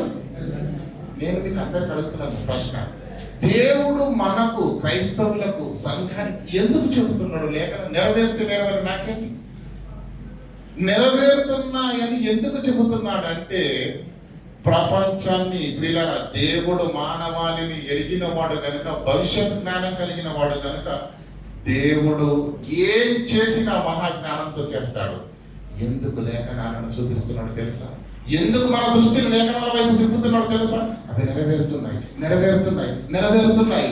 3 సార్లు సాయం చేసిన వాడిని ఎడల నీకు నమ్మకం ఉంటే 100,000 ప్రవచనాలు నెరవేరినప్పుడు, లేఖనాలను నెరవేరినప్పుడు మన దృష్టి లేఖనాల వైపు తిరగాలి. అంటే లేఖనాలలో ఉన్నది అంటే అది ఖచ్చితంగా నెరవేరుతుంది అన్న సంగతి మనం గ్రహించాలి. కానీ ఈరోజు ఏం చేస్తున్నారు తెలుసా ప్రియులారా? అపవాది ఏం చేస్తాడంటే చాలా కష్టపడి నేను దేవుని దూరం చేయడు. సింపుల్ గా ఏం చేస్తే నువ్వు దేవునికి దగ్గర అవుతాడో అదొకటి చేయనీయడు అంతే. మిగతా అన్ని చేసుకున్నావు ప్రాబ్లం వాడికి. అర్థమవుతుందా లేదా? నువ్వేం చేస్తే దేవుని మనసు గెలుచుకుంటావు అదొక్కటి చేయదు. మిగతా ఏం చేసినా ప్రపంచానికి పడేసిన పానం ఏంటో తెలుసా? నువ్వు వాక్యాన్ని చదివితే, నువ్వు లేఖనాలను చదివితే, యెహోవా ధర్మశాస్త్రమునందు దీవనత్రములు ధ్యానిస్తే, ఆ వాక్యంలో నీవు అనుభవ జ్ఞానాన్ని పొందితే, ఇక వాడి పప్పులు నీ దగ్గర ఉడకవు గనక వాడేం చేశాడు తెలుసా? ప్రపంచ క్రైస్తవ్యానికి వాక్యాన్ని దూరం చేశాడు. చేతుల్లో ఉండాలంతే, నిద్ర వస్తే తల కింద పెట్టుకోవాలి, దయ్యాలు వస్తే దబేలు మన తలపైన కొట్టాలి అంతే, అంతకు మించి మరొక పని దీంతో మనకు లేదు. లేఖనం అది నెరవేరునట్లుగా యేసు క్రీస్తు ప్రతి అడుగు అడుగు అడుగు ఎలా వేస్తాడు? లేఖనాల్లో ఉన్నది కనుక నేను ఇలాగే ఉండాలి, లేఖనాల్లో ఉన్నది కనుక నఫ్తాలి దేశానికి వెళ్ళాలి, లేఖనాల్లో ఉన్నది కనుక ఎరుకోకు వెళ్ళాలి. ఆయన ఏం చేసినా ఎక్కడికి ప్రయాణించినా లేఖనాలలో ఉన్నట్టుగా ఆయన బ్రతికాడు, లేఖనంలో ఉన్నట్టుగా ఆయన ప్రవర్తించి నెరవేర్చాడు. ఆయనే ఆ లేఖనాలకు అంత భయపడితే, ఏసే వణికిపోతే నా ఇష్ట ప్రకారంగా బ్రతుకుటకు నేను ఎన్ని గుండెలు నాకు, నా తండ్రి చెప్పినది మాత్రమే చెయ్యాలి, నా ఇష్ట ప్రకారంగా బ్రతకడానికి నేను వచ్చినవాన్ని. ఏసే అంత భయపడితే, ఏసే అంత వణికిపోతే, ఏసే తన ఇష్ట ప్రకారంగా బ్రతకకుండా భూమి మీద దేవుని ఇష్టాన్ని నెరవేర్చడానికి శరీరధారి అయి ఉన్న దినములలో మహారోదన కన్నీళ్లతోటి తన మరణము నుంచి రక్షించగలగానికి ప్రార్థనలు యాచనలు సమర్పించి భయభక్తులు కలిగి ఉన్నందున ఆయన ఏసే అంత భయముతో ఉంటే, ఏసే అంత వణికిపోతే ఈరోజు నీకు నాకు భయం ఉందా? అసలు భయం ఉందా అంటే మనకు ఇంకా విషయము అర్థము. వాక్యం అంటే ముచ్చమటలు పట్టాలి. వాక్యం అంటే ఏమనుకుంటున్నారు? వాక్యం అంటే ముచ్చమటలు పట్టాలి. కానీ ఈరోజు చాలా ఈజీ అయిపోయింది. ఎంత ధైర్యం అండి! దేవుడు సంఘాన్ని నీ చేతికి అప్పగిస్తే ఆ సంఘంలో ఎన్నో కార్యక్రమాలు జరిపిస్తున్నారు.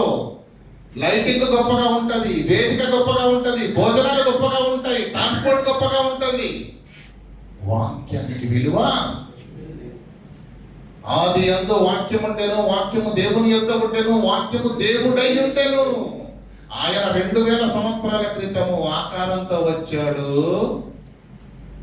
ఆ తరువాత అక్షరంగా నీ యొద్దకు చేరాడు. ఆకారంతో 2000 సంవత్సరాల క్రితం ఉన్నాడు. నీ చేతిలో అక్షరమాలగా మార్చబడి 66 పుస్తకాలుగా సమకూర్చబడి నీ చేతిలో ఉన్నదెవరో తెలుసా? ఏ వాక్యము ఆది యందు ఉండెనో, ఏ వాక్యము దేవుని యొద్ద ఉండెనో, ఏ వాక్యము దేవుడై ఉండెనో ఆ వాక్యం కన్య మరియ గర్భమందు 2000 సంవత్సరాల క్రితం వచ్చింది. ఈ రోజు నీ చేతిలో గ్రంథంగా 66 పుస్తకాలుగా అక్షరమాలగా మారి నీ చేతిలో ఉన్నదేంటో తెలుసా? అదే వాక్యం. 2000 సంవత్సరాల క్రితమేమో ఆకారము, ఇప్పుడేమో అక్షరంగా. 2000 సంవత్సరాల క్రితం ఎలా ఉన్నాడు? ఆకారంతో ఉన్నాడు. ఇప్పుడు అక్షరాలుగా ఉన్నాడు. తెల్లని కాగితం పైన నల్లటి అక్షరాలతో రాయబడిన ప్రపంచంలో ఉన్న అన్ని పుస్తకాలు లాంటిది అనుకుంటున్నావా వాక్యం అంటే? కాదు. వాక్యం అంటే యేసు క్రీస్తు రక్షకుడు. రక్షకుడే నీతో అన్నాడు. ప్రపంచ క్రైస్తవ్యానికి ఇది అర్థం కాక దిక్కుమాలిన మాటలను చెప్తున్నారండి. మీరు దేవునితో సంభాషణ కలిగి ఉండాలి. ఎక్కడికి వెళ్ళంటే గదిలోకి వెళ్ళి ఏం చేయాలట? గదిలోకి వెళ్ళి నువ్వు కనిపెడితే దేవుణ్ణి నమ్మాలని, దేవుణ్ణి తెలుసుకోవాలని, దేవుణ్ణి వశపరచుకోవాలని ఈరోజు చాలా మంది ఏం చేస్తున్నారు తెలుసా? ఈ దేవుణ్ణి పక్కన పెట్టి, ఈ దేవుణ్ణి పక్కన పెట్టి, వాక్యాన్ని పక్కన పెట్టి గదిలోకి వెళితే ఏం చేస్తాడు దేవుడు? అప్పుడు గదిలోకి వెళ్ళి ఏం చేస్తున్నాడు? ప్రభువా నాతో మాట్లాడవా? సాంత్రికంగా తీయండి. నా కుమారుడా, నా కుమార్తె, నా ప్రోధను త్రోసి వేయకుము, నా కుమారుడా నా మాటలు ఆలకించు. 66 పుస్తకాలలో నీ రక్షకుడు, నీ దేవుడు కుమారుడా, కుమార్తె, కుమారుడా, కుమార్తె అని ఘోషిస్తుంటే దానికి జిప్పేసి పెట్టేసి దేవుడు నీతో మాట్లాడుతున్న మాటను వినిపించుకోకుండా, పట్టించుకోకుండా గదిలోకి వెళ్ళి నువ్వు ప్రభువా అనగానే నీకు సమాధానం ఇస్తాడా? నీతో మాట్లాడాలనే దేవుడు నీ దగ్గరికి వచ్చాడు. నీతో మాట్లాడాలనే నీ చేతిలో పెట్టాడు. చూడండి, సామెతల గ్రంథం మీరు చదవండి. కుమారుడా నా మాటను అంగీకరించు, ఆలకించు, నా బోధను త్రోసివేయకు. కుమారుడా, కుమార్తె విను విను విను విను. 66 పుస్తకాల్లో ఉన్న వాక్యం ఆకారం కలిగిన వాక్యము 2000 సంవత్సరాల క్రితం చూసింది ఈ ప్రపంచం. అక్షరమై ఉన్నటువంటి వాక్యము ఈరోజు నీ చేతిలో నా చేతిలో ఉంది. క్రైస్తవుని భాగ్యం అంటే తెలుసా పిల్లరా?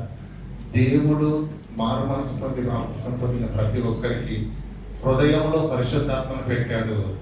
చేతుల్లో యేసు పరిశుద్ధాత్మ ఇక్కడ ఉన్నాడు, యేసుక్రీస్తేమో చేతిలో ఉన్నాడు. ఇద్దరు దేవుళ్ళ తోడు ఉన్న దౌర్భాగ్యులమైన మనము దేవుని సన్నిధి చేరకపోతే ప్రపంచంలో మనల్ని కాపాడేవాడు ఇంకెవడు లేడు. ఏమండి, వృద్ధులు ఉంటారు కదండి, చేత కాక అంటే నడవలేని స్థితిలో ఉన్న వాళ్ళు ఏం చేస్తారు? పిల్లలు ఆసనం ఇచ్చి నడిపిస్తూ ఉంటాడు, అవునా కదా? దేవుడు నిన్ను నన్ను ఈ లోక మాయలో పడిపోకుండా తన యుద్ధకు చేర్చుకోవడానికి బాప్తిసం తీసుకున్న రోజు పరిశుద్ధాత్మను పంపించాడు నీ హృదయంలోకి. నెంబర్ 1, క్రైస్తవులుగా నామకరణం చేసుకున్న నాటి నుంచి నీ చేతిలోకి ఏమొచ్చాడు? ఎవరు? వాక్యమైన దేవుడు. మనకేమనిపించిందంటే తెల్లటి కాగితం పైన నల్లటి అక్షరాలతో రాయబడిన పుస్తకం అనుకుంటున్నాం కాబట్టి మన బ్రతుకులు ఇంకా మారట్లేదు, ఎలగట్లేదు. ఘనత దేవునికి లేదు, వాక్యానికి లేదు. ఈరోజు సంఘాలు ఎంతో ఖర్చు పెడుతున్నారండి. బాధ.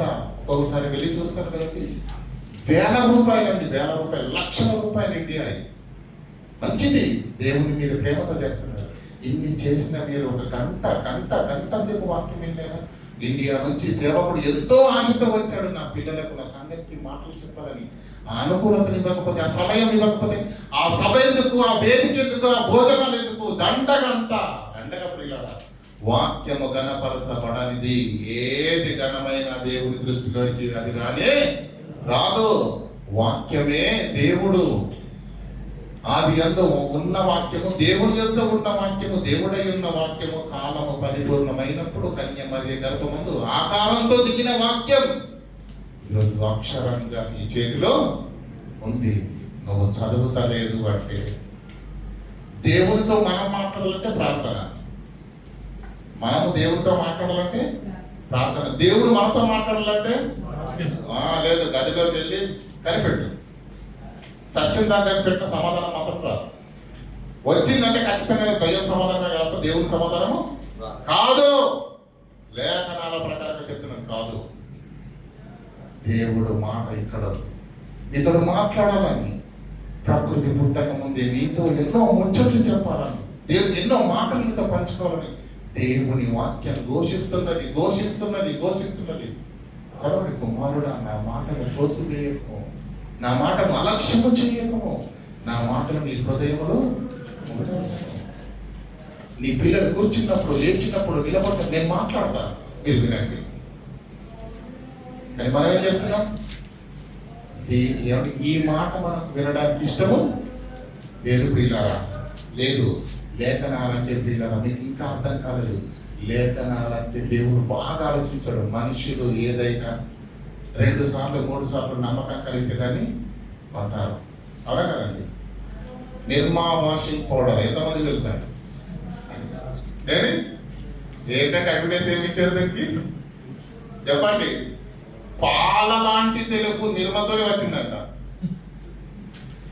కానీ కొంతకాలం తర్వాత అప్పుడు ఆ కంపెనీ పడిపోయింది, అమ్ముకునే పరిస్థితికి వచ్చింది. కారణం ఏంటంటే అదే కంపెనీ పేరుతోటి మక్క పిండి తెలుసు కదా, మొక్కజొన్న పిండితోటి సరుకులో కలిపేసి అమ్మడం వల్ల ఇక సరైన డిటర్జెంట్ కాదు కాబట్టి బట్టలు నరులేదు. ఇదేంటో ఇక సరుకు పాడైపోయిందని చెప్పేసి ప్రజలు దానిపైన నమ్మకము కోల్పోయారు.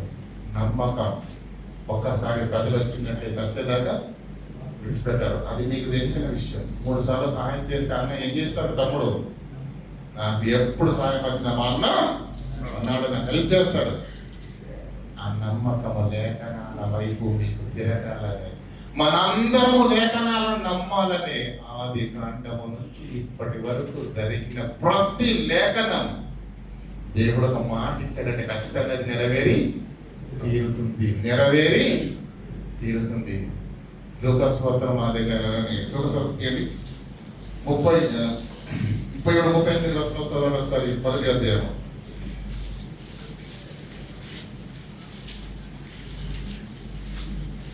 దేవుడు చెప్పిన ఏ మాట అయినను దేవుడు చెప్పిన ఏ మాట అయినను దేవుడు చెప్పిన ఏ మాట అయినను నిరర్ధకము కానేరదని అంటే పిల్లలు బాగా ఆలోచించండి. ఈ రోజు మనకు లేని స్పృహ 2000 సంవత్సరాల క్రితం ఇశ్రాయేలీయులకు ఉన్నది. అక్కడ జరిగిన సందర్భం ఏంటంటే గాబ్రియేలు దేవదూత వచ్చి మరియమ్మ దగ్గరికి దయాప్రాప్తురాల నీకు శుభం. ఏం చెప్పింది? నీవు గర్భవతి కాబోతున్నావు, కుమారుని కని అతడు పరిశుద్ధాత్మ వలన గర్భాన్ని ధరిస్తాడు, నీకు కుమారుడు పుడతాడు అనేసరికి ఒక పురుషుని ఎరగని స్త్రీ కన్నపిల్ల వివాహం కాలేదు. అలాంటి స్త్రీకి గర్భధారణ అనేది అసాధ్యము సృష్టిలో. అది ఇప్పటి వరకు కనివిని ఎరగని సంగతి. అలాంటి సంగతి చెప్పినప్పుడు మరియమ్మ గారు ఏమన్నా తెలుసా?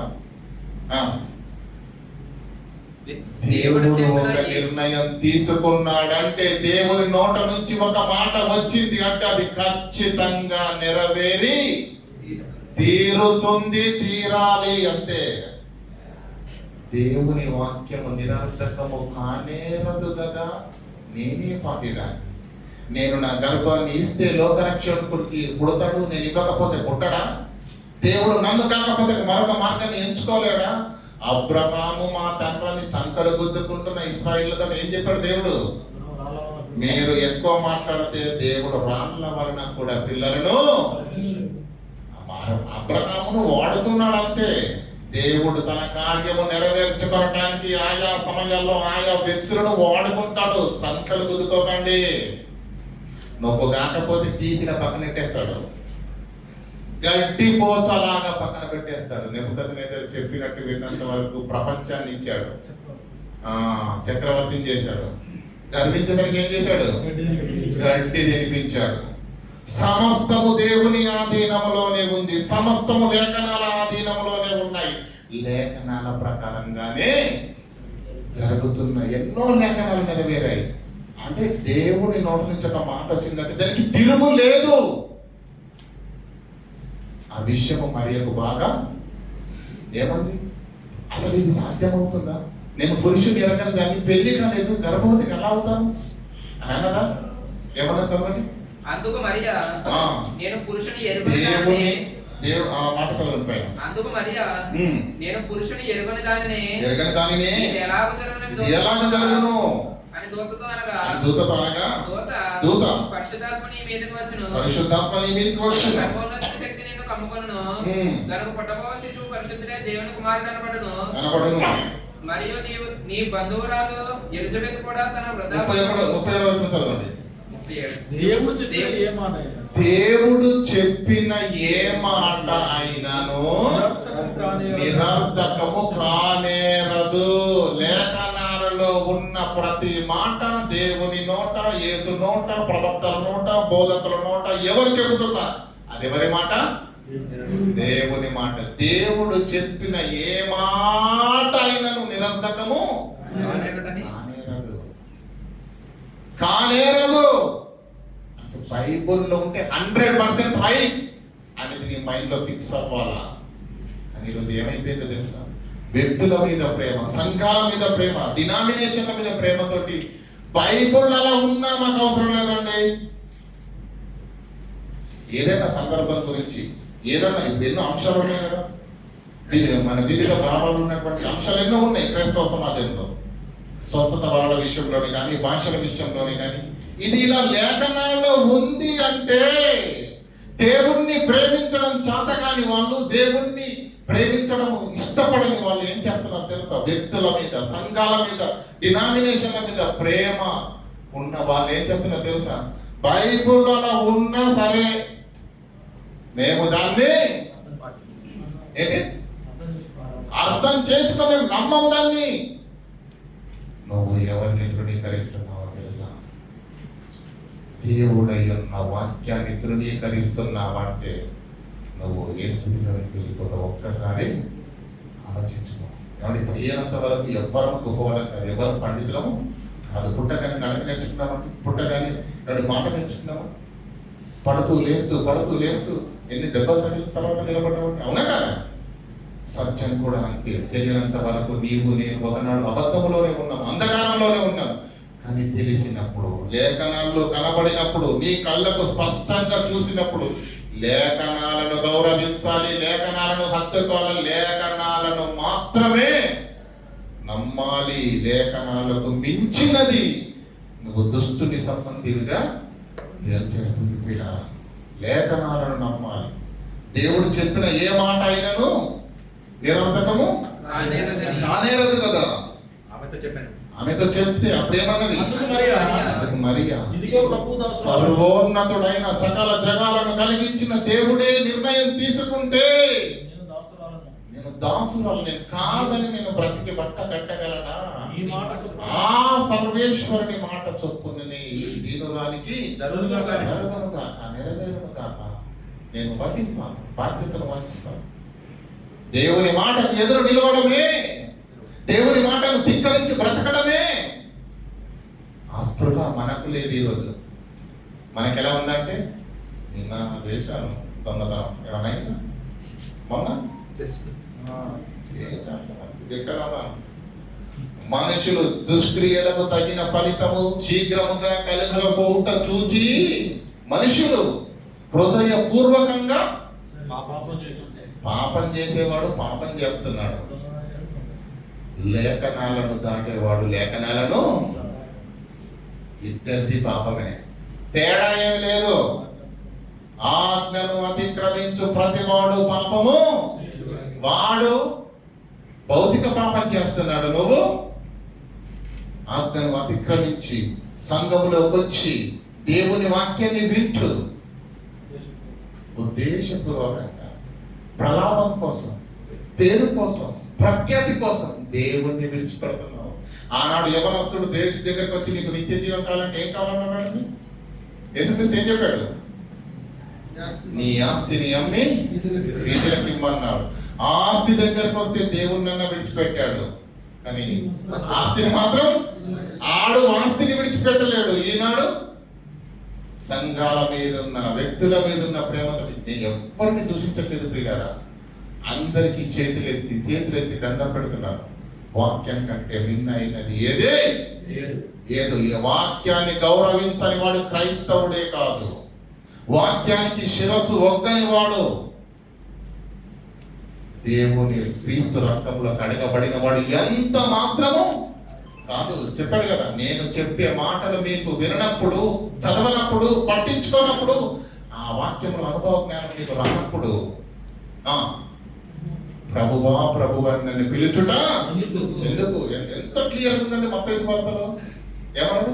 అనేకులు ఆ దినమందు నన్ను చూసి ప్రభువా మేము ప్రవచించలేదా, మేము దయ్యాలను వెళ్ళగొట్టలేదా, మేము అద్భుతములను చేయలేదా అన్న వారితో చేసేమన్నాడు లేఖనం.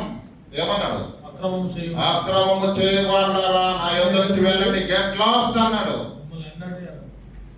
ఈ మాట విన్న చదివిన 90% క్రైస్తవులు జీర్ణించుకోదు.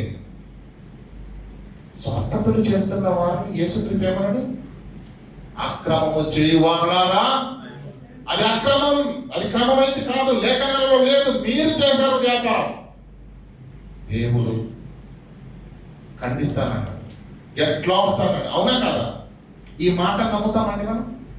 ఆ మాట నమ్ముతామా? పరలోకమందున్న తండ్రి చిత్త ప్రకారంగా చేయువాడే కాబట్టి పరలోక రాజ్యము చేరుతాడు. చేరాలంటే ఏం చెయ్యాలో చెప్పాడు. ఏమండి? ఏం చేయకూడదు కూడా ప్రభువు చెప్పిన వినమండి. ఎదుగో నాకు అవి బాగా నచ్చినాయి. మేము ఎప్పటి నుంచి దానికి అలవాటు పడ్డాం. నాకు ఇదే మంచిది, అలవాటు పడ్డారు.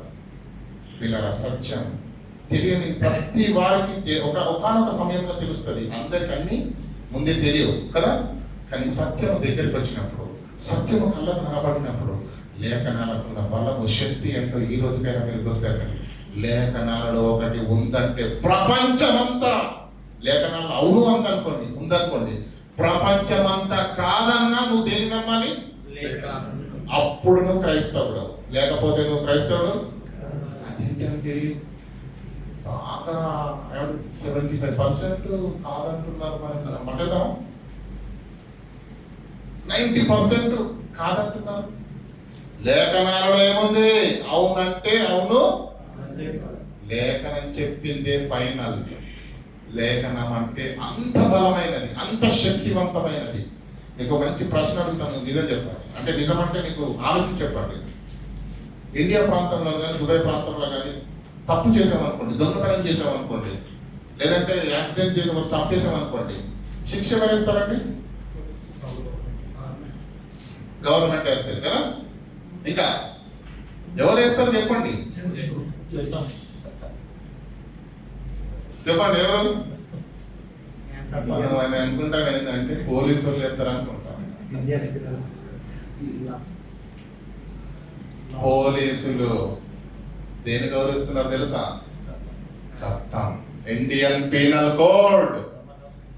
ఏమండి అక్కడ కూర్చుంటాడు న్యాయమూర్తి, వాదోపవాదాలు విన్న తర్వాత రే ఎంత పని చేస్తావా, నేను చెప్తున్నాను ఈ గురి శిక్ష ఏంటని అంటాడా?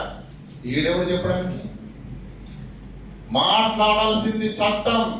అప్పుడు ఏమన్నా తెలుసా? తీసి భారతదేశ శిక్షా స్మృతిలో ఇండియన్ పీనల్ కోడ్ ఐపీసీ ఈ సెక్షన్ ప్రకారంగా ఇతనికి ఈ శిక్ష విధిస్తున్నది పీనల్ కోడా న్యాయమూర్తి? Penal code. మనుషులు రాసుకున్న చట్టమే కాపాడుతుంది, మనుషులు రాసుకున్న చట్టమే శిక్షిస్తున్నప్పుడు దేవుని నోట నుంచి వచ్చిన వాక్యం ఇది. చదివాం కదా మనం, ఇదే ఈ వాక్యమే నీకు నిత్య జీవితాన్ని ఇస్తుందని. ఏమండి పాటలు కూడా పాడుకుంటాం కదా, నీ వాక్యమే నన్ను బ్రతికించను, బాధల్లో నన్ను లేవనెత్తెను. వాక్యం బ్రతికిస్తుంది, వాక్యం గద్దిస్తుంది, వాక్యం శాసిస్తుంది, వాక్యమే నీకు నిత్య జీవము ఇస్తుంది. వాక్యం అంటే నువ్వు ఏదో అనుకోకు, మళ్ళీ అక్షరాలుగా మలచబడ్డ ఒక పుస్తకం అనుకోకు. దీన్ని ఆకారంతో వచ్చిన యేసు 2000 సంవత్సరాల క్రితం చూసింది ఈ సమాజం. ఈనాడు అక్షరమాలగా, పుస్తకంగా, గ్రంథంగా నీ చేతిలో ఉన్నది కూడా ప్రభువైన యేసుక్రీస్తు నజరేయుడైన యేసే వాక్యము. అప్పుడు దేవుని యందు ఉన్నాడు, దేవుడై ఉన్నాడు, ఆది యందు ఉన్నాడు. ఆయన కాలము పరిపూర్ణమైనప్పుడు ఇశ్రాయేలు దేశంలో పుట్టాడు. ఇప్పుడు వాక్యంగా, అక్షరమాలగా ఈరోజు నీ చేతిలో, నా చేతిలోకి వచ్చింది ఎవరు? యేసు క్రీస్తుల ప్రభుల వారి ప్రియులారా. కనుక మీ అందరికీ తెలిసిన మాట, లేఖనముల యందు మీకు నిత్య జీవం కలదు. లేఖనముల యందు మీకు నిత్య జీవం కలదు. ఎక్కడుంది నిత్య జీవం? లేఖనాలను వెతికితే నిత్య జీవంలోకి వెళతావా? దిక్కులు చూస్తే నిత్య జీవంలోకి వెళతావా? గదిలోకి వెళ్ళి తలుపు పెట్టుకుంటే నిత్య జీవంలోకి వెళతావా? కనిపెడితే నీకు ఆయాసం వస్తుందేమో కానీ దేవుడి నుంచి సమాధానం ఖచ్చితంగా రాదు. దేవుని సమాధానం ఇక్కడ ఉంది. దేవుడినితో మాట్లాడుతున్నాడు, దేవుని వాక్యం ఘోషిస్తుంది, కానీ నువ్వు ఆ ఘోషను పట్టించుకోవట్లేదు, ఆయన మాటను వినట్లేదు, ఆయన మనసులో ఏముందో తెలుసుకోవట్లేదు. యేసు భూమి మీదకి వచ్చి ఒక్క అడుగు కూడా తన ఇష్ట ప్రకారంగా నఫ్తాలి దేశానికి ఎందుకు వెళ్ళాడంటే కిందే మాట్లాడుతుంది, యెషయా ప్రవక్త చెప్పిన లేఖనము నెరవేరునట్లు ఇది. ఎరుగకు ఎందుకు వెళ్ళాడు? లేఖనము నెరవేరునట్లు. ఇస్కరియోతు యూదా ఎందుకు అప్పగించాడు? లేఖనము నెరవేరునట్లు. పేతురు పెట్టలేకపోతున్నాడు, కత్తి చూసే మా ప్రభుని అంటారని. ఏమన్నాడు పేతురు? లేఖనము నెరవేరాలంటే మనము సైలెంట్ గా ఇలాగే జరగాలని లేఖనం ఉంది. చూసారా? ఈ లేఖనాలను నువ్వు నమ్ముకున్న నిన్ను రక్షించే రక్షకుడే లేఖనాలను. దేవుడు లేఖనాలు అంటే ఏంటి? ఏమండి 12:24 మాట చూడడం చివరిగా 12:24 యోహాను సువార్తలో ఉంటుంది. 12:24 మార్త ఆయనతో గోధుమ గింజ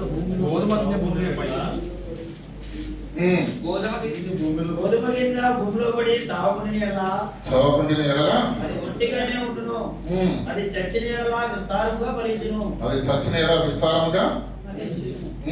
తన ప్రాణమును ప్రేమించేవాడు దాని క్షమించండి 14:24 చదవండి. 14:24 నన్ను ప్రేమింపని వాడు నా మాటలో గైకొనడు. నా మీద ప్రేమ లేకపోతే వాడికి నా మాట అంటే లెక్క లేదు.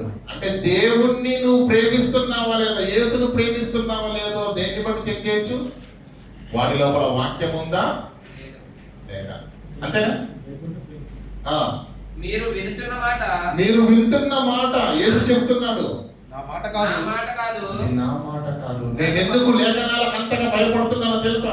నేను ఎందుకు లేఖనాల ప్రకారంగా బ్రతుకుతున్నానో తెలుసా? అది నా తండ్రి నన్ను నన్ను పంపిన తండ్రి పంపిన నా తండ్రిదే. తండ్రిదే. ఆనాడు దేవదూతలు వచ్చి ఈ లోకానికి చెప్పిన తండ్రి మాటనే, అది ప్రవక్తలు చెప్పిన తండ్రి మాటనే, యేసుక్రీస్తు చెప్పిన తండ్రి మాటనే, అపోస్తలుడు చెప్పిన తండ్రి మాటని ఈ రోజు బోధకులు చెబుతున్నా చెప్పండి తండ్రి మాట.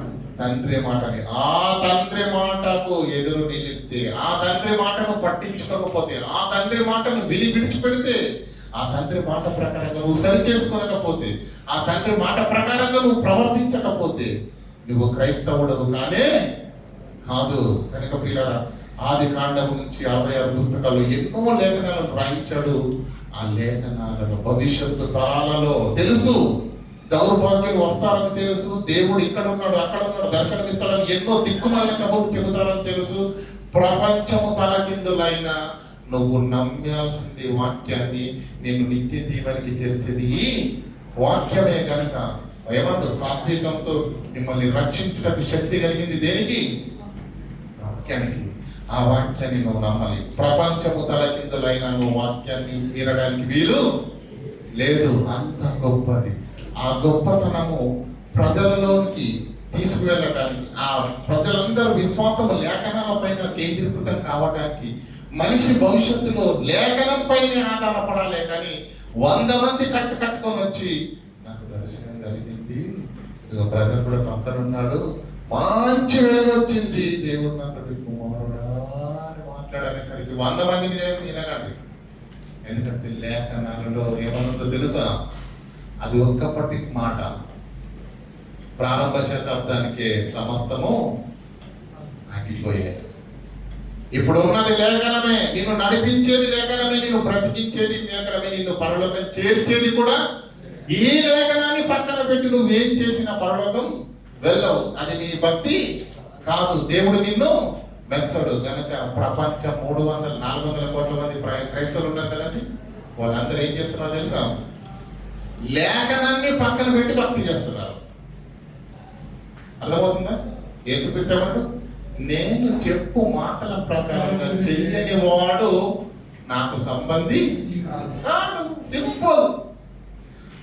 ఏ వాక్యం అయితే శరణ్యము, ఏ వాక్యం అయితే గణపరచబడమో, ఏ వాక్యం అయితే దేవుడు, ఆ వాక్యాన్ని పక్కన పెట్టి చేస్తున్న భక్తే కాదండి. వాక్యాన్ని గౌరవించండి, వాక్యాన్ని ప్రేమించండి. అరణించము ప్రతి క్షణము మనం చదవాలి, వినాలి, మన గుండెల్లో ధ్యానించాలి. దేవుని మాటల ప్రకారంగా మన బ్రతుకులు సరి చేసుకోవాలి. దేవుని చిత్తాన్ని వాక్యంలో ఉన్న ప్రకారంగా మన బ్రతుకులను కార్యాలను చేసుకుంటూ భూమి మీద దేవుని చిత్తాన్ని నెరవేర్చినప్పుడు మనము పరలోకం చేర్చబడతామే తప్ప మనం అనుకున్నటువంటి భక్తిని కనపరిస్తే పరలోకం వెళ్ళము. ఈ వాక్యాన్ని నీకు ఇచ్చిందే దీని ప్రకారంగా నువ్వు బ్రతికి పరలోకము రమ్మని నీకు పంపించినటువంటి ఏంటి జ్ఞాపిది.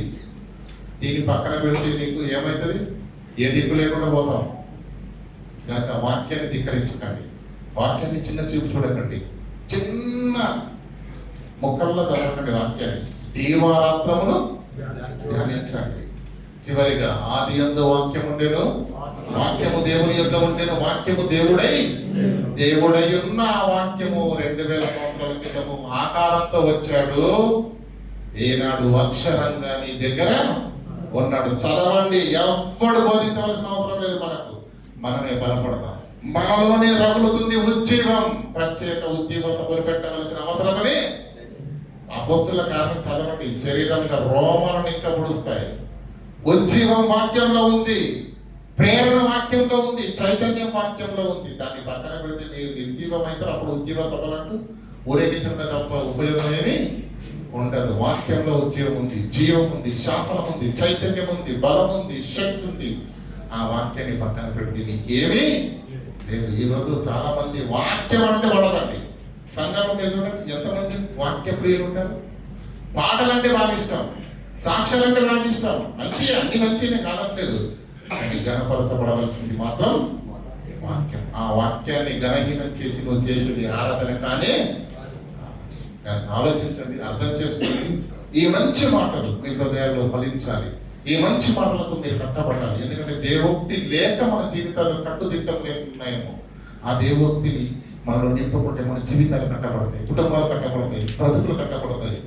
కనుక ఈ మాటలను మీరు స్వీకరించి మీ హృదయాల్లో నాటుకొని దేవుడు కోరుకున్నటువంటి సంపూర్ణమైన భక్తిని కనపరిచి దేవుని యొక్క చిత్తానుసారంగా భూమి మీద బ్రతికి దేవుని యొక్క మహాకృప ద్వారా ఆ పరలోకాన్ని సంపాదించుకున్నట్టుకు మనం అందరము తన వాక్కు చేత సిద్ధపరచబడదుము కాక.